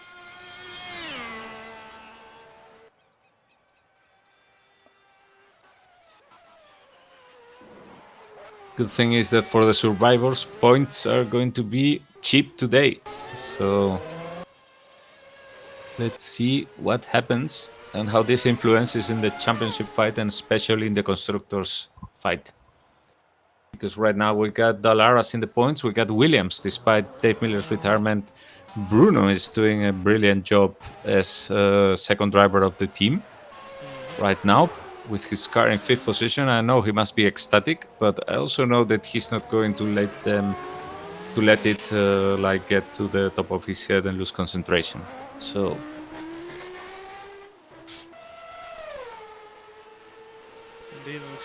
that's Jules Bouchard now, who missed one of the corners. And these extra sections of the track, these auxiliary roads, are proving golden here because everybody is like, when they're going out of this part of the track, they are benefiting from them and able to rejoin. Indeed, and it certainly seems Bremskurve 2, which is the chicane where Jules just had a bit of an off, and Opel Curve, to be fair, the first of the last two right-handers, are where people have the most trouble for whatever the reason may be. I mean, the Bremskurve 2, I'd say, is mainly down to cold tires and people just overestimating a little bit how quickly they can actually stop the cars. And Opel Curve, Jules is struggling with that rear end at the moment. And Opel, I'd assume, is down to the overheating of the tires due to how the stadium section works around this track, and as mentioned earlier, the compromise that the drivers are having to run with. Yeah, compromise that is also going to strike back now with very little fuel on the tank, because you set the tires for what the tires, as we know, they work in a specific temperature window, and now because the car is so much lighter and there is no downforce virtually here because everybody's using the minimum winds available, it's probably that many people have problems now with the tire temperature. So maybe they set up the strategy to put softer compounds right now, but if they are trying to make it on the same ones because the car didn't work with the softer ones, they will be struggling now. I'm sure they will be struggling for temperature in the fronts. Yeah, that's certainly something I would expect, except for poor Jules Bouchard. It seemed like he He's far more struggling with the rear end at the moment. I wonder if his rear tires has been overheated for one reason or another. But other than that, I agree with you. It's very likely that The steering seems to be solid. I mean, there doesn't seem to be damage in the suspension because the car goes straight in the straight line, as far as I can tell. I think it's just So I think it's just the tires are yeah, it could be. way out of temperature. One either too hot or too cold. I'd expect too hot, considering it's on power where he's really struggling.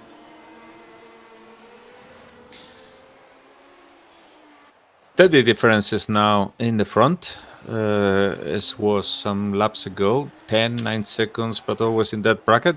Although, one thing I can say is that David Jacks has very, very glowing brake discs in all the stadium section. And those brakes are really getting some punishment here. Oh, a car goes out behind. Is that Jason White? Because that was a blue car. Let's see if we can see that blue. That looks like a dark blue, so I'd expect that to be Jason White indeed. Where is he? Yeah, but he's on track again, so maybe it was just a minimum out-track excursion.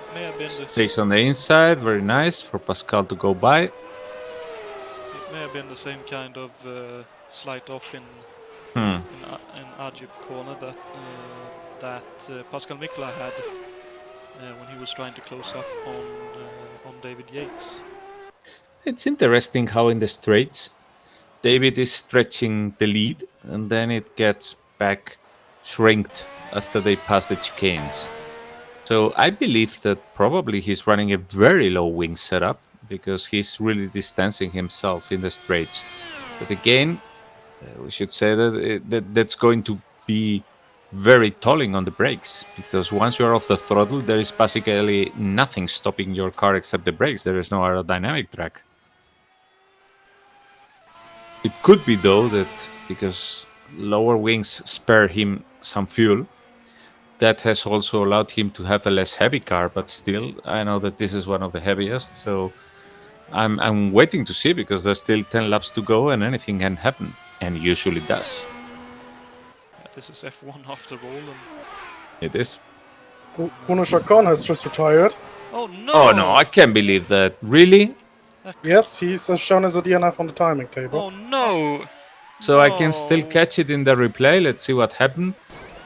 He was in 7th position, so probably had any kind of incident before. It's going into Ajib curve. Oh dearie me. I'm not sure what happened. He probably there, understeered, I wheel think. disconnection or something, but that looked very, very strange indeed. Yep. That's very, very unfortunate. That's both Williams out, and unfortunately that's a points finish that Bruno unfortunately retired from. Really sorry for him. He's been driving really well all evening, and then in the way these old tracks are, one tiny slip up and it all goes down south from there. So let's see. You have bosses in the grass now. Recovering again, but that car is really ill handling. Really. I mean, he's lucky that the next car behind him is 50-something seconds because otherwise he would be in real big danger. Yeah, so Cesarius moves now to 8th position. That's Thiago Canola in 7th and Juha in 6th, the last points paying position. But with that ill-handling car, it's going to be a struggle till the end of the race. I should also mention that at the top of the race, David Jacks has now a lead of only 7.4 seconds in front of Pascal. So either something happened there, or Pascal has been able to get a better pace and close. I'm looking at David Jacks' lap times, and they have been rather steady in the 45 bracket. Though ever slower. I don't know if he's pacing himself or if the tires are giving up. Could be. I also noticed that there's a Lotus behind him. I think that's Timo Vermeersch. Yeah, but it's been happening in the last 3 laps, you know, it's not... Yeah. And Pascal is going very quick now. He's really on the throttle now. He's slotting below the 45. So I think that he's starting to show his cards. I And don't think I will catch him. There's only we'll seven. see, because There's only you're only 7 or 6 8 seconds laps behind and remaining. you're going nearly a second quicker. We'll see. Certainly impressive to watch, no matter whether you catch him or not. It's an impressive pace there from David Yates. Likewise, it's incredible to see the pace they are going at. And bar any last-minute issues, I think Brian Yannick will be very happy if he finishes in third. He's been doing very well practice-wise and lap time-wise in all the events so far, but things out of his control has gone south. I know he's blown 2 engines, either waiting for the start or just after the start of races, and been involved in opening lap crashes in many other events. No, I'm waiting for David Yates to come through the start-finish line, but even if he sped up in the last lap, probably as a response to Pascal, the difference is big. I mean, Pascal is going like 0.8 quicker, at least in the last lap, and Yates is now in the stadium section. He will be going through the start-finish line very soon, and I will tell you what lap time he does. So, coming now to the final straight, and it's a 40, no improvement, 45.6. So not the fastest lap for Pascal, a 44.5. Yeah. Look at that. I mean, it's 1.1 seconds quicker for Pascal in this lap. So he's really eating that difference very quickly. At this rate, I mean, if this thing stays like this, he would be able to catch up in 5 laps. Although there's only 6 laps remaining. That's the issue. Yeah, exactly.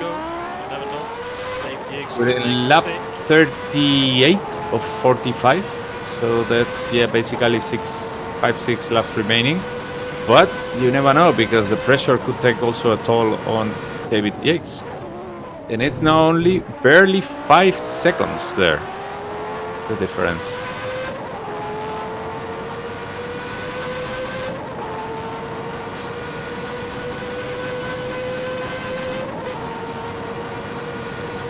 Yates is really pushing it. You can tell that by his driving, but the difference is now to 4-point-something seconds. Pascal is really coming hot from behind. It's easy. It's possible to see from David's driving.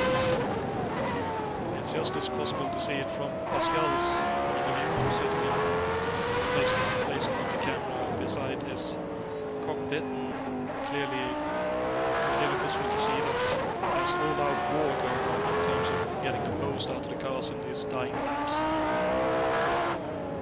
Every lap is going to be an agony now for David Yates.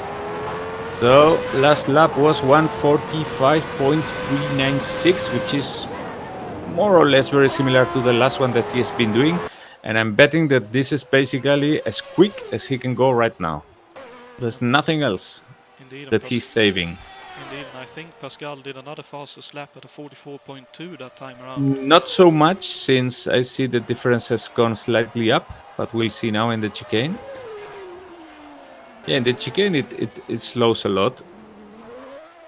It shrinks a lot, but then in the straight it goes up, as I said, indicating of the wings that David Yates is using.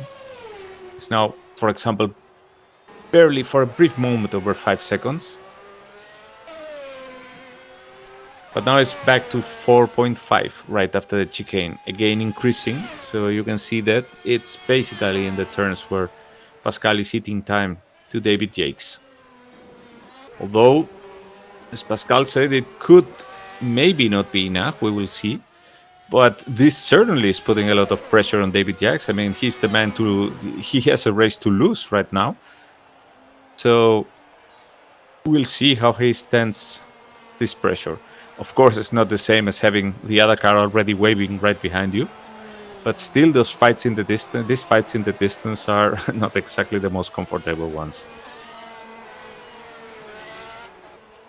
for sure. I always find that it's a little bit easier to actually battle someone side by side on the track rather than doing it by a set. Yeah, because you have to set pay time. attention to the track and to the other car, but not so much to your pace. I mean, you're more focused on blocking and that. Whereas, there was a big slide there for David Yates coming out of one of the turns, and that immediately reflected in a big chunk in the time.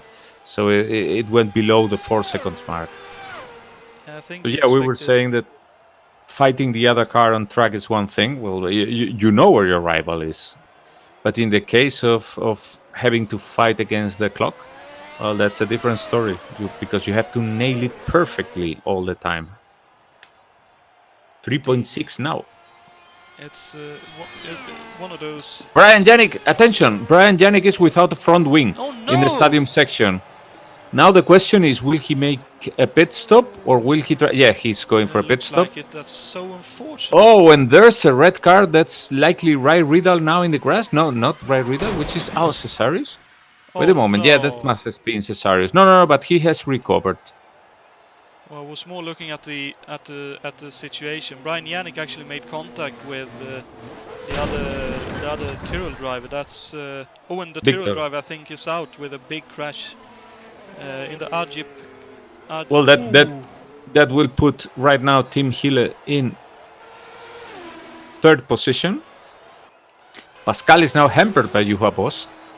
So now Juha makes some room. So but this has was the drivers that came together. Yeah. Very unfortunate. Dear me. So both drivers, Pascal and David Yates, in the stadium section, and we are on lap. We have 41 laps covered. We are in the 41st. Sorry. Yeah. So we have 4. It's actually 4 laps to go. Is it? Yes. We're in lap 42. So this lap and then 3 more before we... So Brian Yannick emerges out of the pits in 6th position. So that's still 1 point, but a big disappointment. Certainly, especially considering all the bad luck. You are missing the chicane now. That's a shame. Ooh, Brian could... His 5th position is really in danger because Brian is coming hot from behind and obviously has way more pace than him with a crippled car. Well, I'm not sure. Right with that, look at that. I mean, he's in 4th position with his constant driving and soldering there. Oh, that's very true. So the Lara team will be happy with that. Maybe not outright pace, but consistent driving pays off very handsomely indeed. And Tim Hille likewise up into 3rd position and a podium finish if he's able to hold on for the remaining 3 laps as it is now. And down to 3.5 seconds is the distance between 1st and 2nd position. And special mention should be given today to both Jason White and Timo Vermeers, who despite all the mishaps are soldering in there and probably able to finish the race, even if someone laps down. But maybe even for Jason White it could be a top 10 finish here. 2.2 seconds behind the leader is Pascal right now. This is really getting too close for comfort for David Yates. Not going to be easy to get there, and even less so to have a chance to overtake. 43.7 the lap time for Pascal Mikula that time around. Absolutely mental pace. Yep.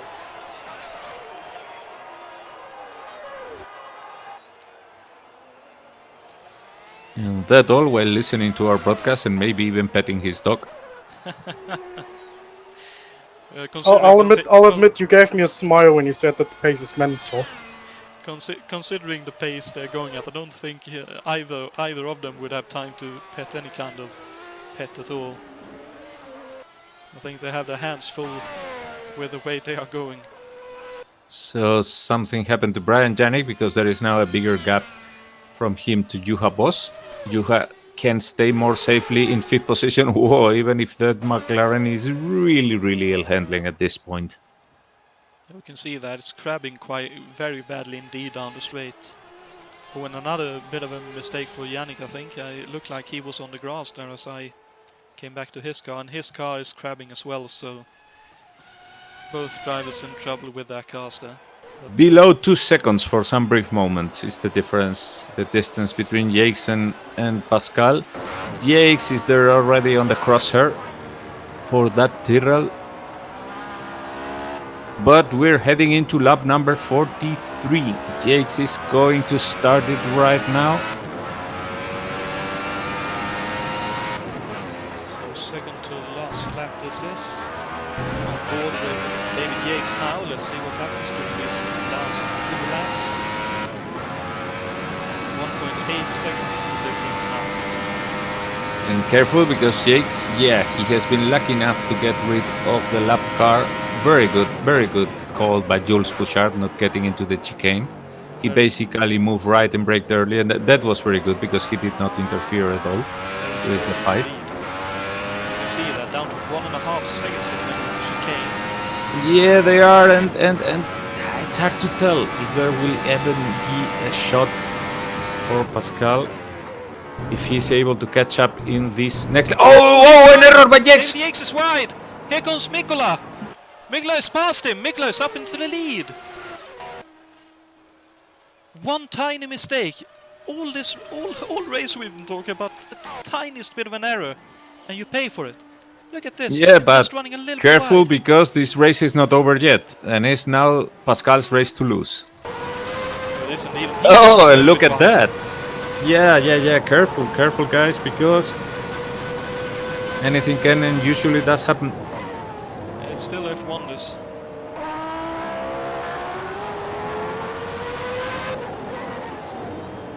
Oh, and Jakes is really closing now. I think he was trying to look after the car. Now he's actually. Yeah, having probably to push also it. Pascal had a bit of the dirty tires after getting out, but Certainly true. we'll see because pay attention because we know that David is very quick in these straights. And this time, there you go, white flag. We're in the final lap. Final lap of the race. 1.4 seconds to gap. There goes David Jakes, hammering it in the straight. Unfortunately for him, he's not close enough for a slipstream on Pascal. But they're heading now into the chicane, and careful there because any small error and you know what's going to happen. Early braking there for Pascal, safely through. David Jakes not holding anything. And he actually emerged a little closer because he went all out into that chicane while Pascal obviously made it more carefully. So what will happen down here? The most difficult chicane on the track. Oh, really pushing it there is Yeah, Jakes David, really look at getting that. I mean, close. David is 6/10 dicing it. now. He says he's not in the championship fight. He has nothing to lose. And look at that. He has the slipstream now. Careful, and they are coming to a lap car. Oh my goodness. So bremskurve 3. Look now at the straight. Let's see what exit David Jack gets. Oh, Mikola had a good exit there. Jakes a little bit lesser, but he's still in the draft. Can he get close enough in the braking point for RG Curve? He definitely tries. He tries. Gets really close. What will happen here? Mikola takes the defensive line. Jakes trying to go round outside. Surely not. No, he tries to cut back. Let's see if he can get a run going into the second to last corner at Opel Curve. Not quite. All sideways, trying to cut back. Not quite able to get there. Can he get a cut back onto the start-finish straight though? Oh, both of them really sideways, but Mikola takes the win. Mikola wins his home Grand Prix. David Jakes unfortunately finishes second after a last couple of laps mistake. That's very unfortunate for him. Tim Hiller, as long as nothing goes wrong here, will finish third. Woo. So let's see what happens here. Tim Hiller still with about half a lap behind the leading two. Yeah, it's Juha who mainly was able to cross the line in 5th position. Brian Janik, 1 point at least for Brian Janik. At least well deserved for a guy who had really good pace in this race. And that's certainly good to see. A bit unfortunate with the way the race went for him in the end, but I think it'll be encouraging for him that the pace is there. He just needs to get a little bit of good luck and not all the rotten luck he's getting so far in this championship.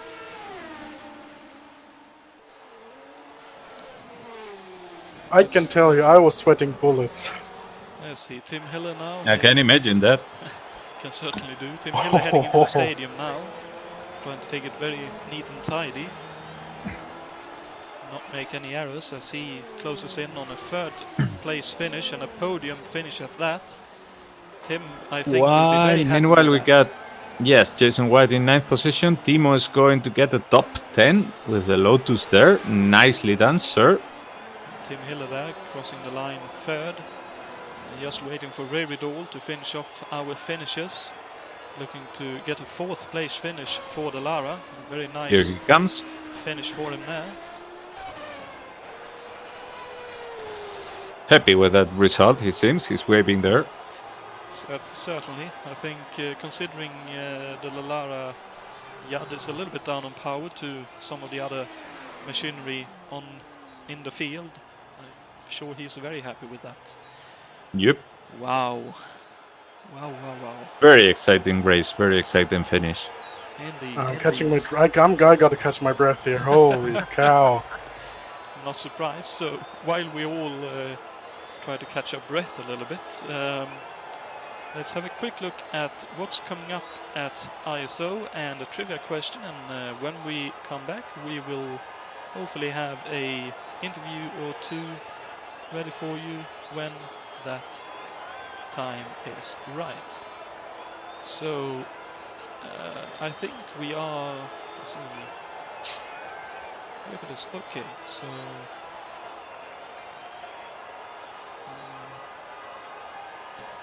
So next. Is it really already next weekend?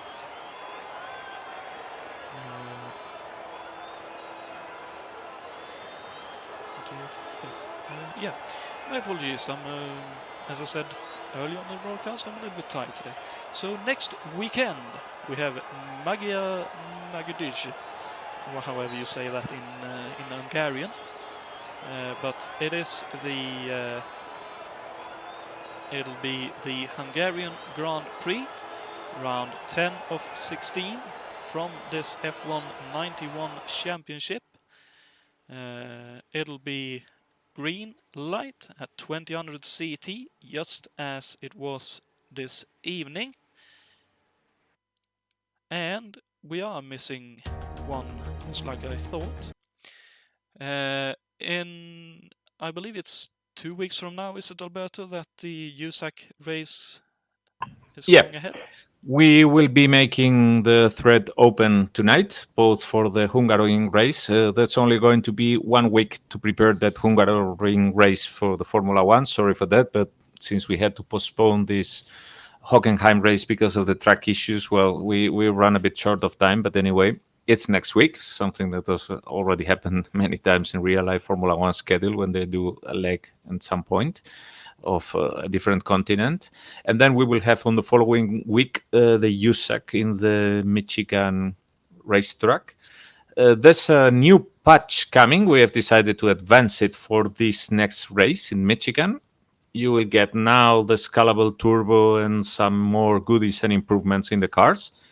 So the thread will be getting up tonight, and you will be able to get to try the new tires, finished and fine-tuned by Richard Wilkes.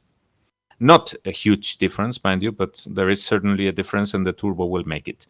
So yeah, in the next 2 weeks we will be seeing a lot of action. And Jonathan, I think it's about time we give the answer to the trivia question too.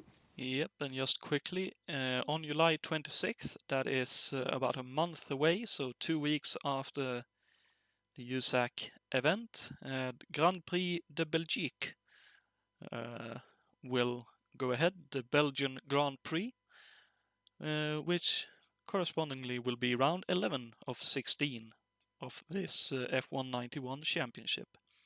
So for the trivia question and answer, so just to remind you what the question was for this evening. Who won the first German Grand Prix held at Hockenheimring in 1970? Was it A. Jochen Rindt, B. Jackie Stewart, or C. Jack Brabham? Do you guys have any guesses? Well, if it's about guessing, I'd say Jochen Rindt because he was so quick. But, well, Prove I me think wrong. as well. I think so as well. I think it was Jochen. First of all, because he had the basically unbeatable Lotus in 1970, and it was his championship year. Even though he died in Monza, he still won a couple of races. I think one of them was at the Hockenheimring. And that's correct. It was Jochen Rindt who won the 1970 Hockenheim German Grand Prix at the Hockenheimring. So congratulations to you both, and to Francois Remen, who answered right, and Gabriele Del Piccolo as well, who's in the broadcast chat. So one last thing I will be saying before leaving is that we will be advancing a lot this year. Our announcements of things that we have been preparing, we are starting to do for the next year. So prepare, because for the next weeks, we will be not just making all those races that have been announced, but we will be making a bit of a teasing campaign. We will be showing you some things that will lead to us revealing what will be one of our main Sunday mods for the next year, which we have been working on. And we are really looking forward to see what you guys think of what we will be showing you. So stay tuned. There's lots of action coming in these next weeks. So, do we have anyone for interviews? That's the question. I would love to hear from David Jakes personally, but I don't know if he's ready to talk right now. I'm pretty sure. I'm afraid. I'm afraid he's got it. I'm afraid he's got it. Looks like he's elsewhere, but we do have you here, Pascal. So first and foremost, congratulations on winning your home Grand Prix. Thank you. Yeah, it's Redemption Day. I would call it that. If you know what. Yeah, I think weren't you in a good 2 years. position when we Yes. did this championship in R Factor a couple of years ago? Yeah, you're right. Yeah, that's exactly that's what I was referring to. When was that? I think that was 2017. I had the McLaren, and I was pretty slow generally. But in Hockenheim, I qualified third. I think I led most of the race, only to spin out at the Bremsschikane 1. You know, 10 laps from the end or so. Wound up 8th, came back to 3rd place, and Peter Hlavak actually won in the Dallara. So, yeah, there's that. So I kind of stole myself the win there, I must say. But today, you can say then. I today you loudly stole the win exclaimed for yourself instead. yes, and I'm pretty sure. I don't know how I caught up to Jake's. I really don't know, because at the beginning he was flying. There's no way. His pace was unbeatable. Yeah, but he kept basically the same pace all the race. It was you who were working it up. Yes, and that's something I'm wondering how he did manage to his pace up even with new tires. Probably because of the brake wear. That's my guess, that he had to pace himself on a certain amount of punishment to the brakes. But probably. He will comment on the forum on that. I've actually failed to check what my brake wear was after the race. I just exited out and let out a sigh of relief. I think my brakes were pretty worn down as well. At the end of the race, they were getting, at the first chicane, they were getting to 1300 degrees, which, if you know anything about steel, or not steel, no, they were carbon brakes in 1991 already, I think. If you know anything about carbon brakes, when they overheat, they just disintegrate. So, there's that. Okay, I'll have to leave you guys now, because I have to do some housekeeping and launch the Michigan race thread. But again, congrats, Pascal. Pleasure always to be in the broadcast with you, Jonatan, and see you. Thank you very much for joining us, Alberto. Yeah, thank you very much for that expert commentary. User left your channel. And yeah, obviously that race was a bit tiring for you. Must have been, with considering how hard both you and David Yates were looking to drive. But looking at next weekend, the Hungarian Grand Prix, how do you rate your chances there with the Tyrrell? Well, the Hungarian or the Hungaroring, I don't have that many fond or positive memories with it.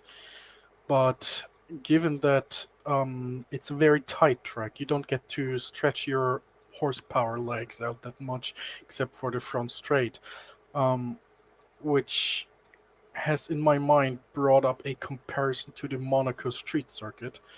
And since I managed to win there and bring up quite a pace, I rate my chances at least. Well, I don't I don't want to go on a humble brag because I know if I do that I'll screw it up, but I expect myself to be able to be in contention for at least the podium. And I'm not gonna say I know or I'm pretty sure I'm gonna win the Hungarian Grand Prix as well because that's just waiting to be jinxed. But a podium would be pretty nice since I've got the setups already there. I've been using the same base setup for the suspension and the balance since the beginning of the season, and I've simply just advanced on it from round to round. That's how the car feels as stable as it does. And I'm looking forward, or I'm hoping to be able to take advantage of that next time around as well, and in Belgium as well, and for the rest of the season as well. That sounds good, and hopefully we'll see as good a race there as we got to see here.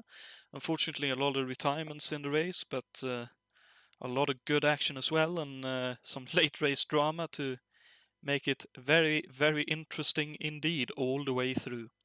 Yeah. So, with that, thank you very much, everyone, for tuning in. Thank you to all our racers for bearing with us with, unfortunately, what was an AMS mistake, but luckily we were able to do something about it and create a updated track that worked wonders. I saw some drivers going off, but no issues in terms of what we saw with what caused this race to be postponed last weekend. And congratulations to our podium finishers and to Pascal for winning his home Grand Prix once again. And until next weekend, take care and have a great time. Good night, everyone.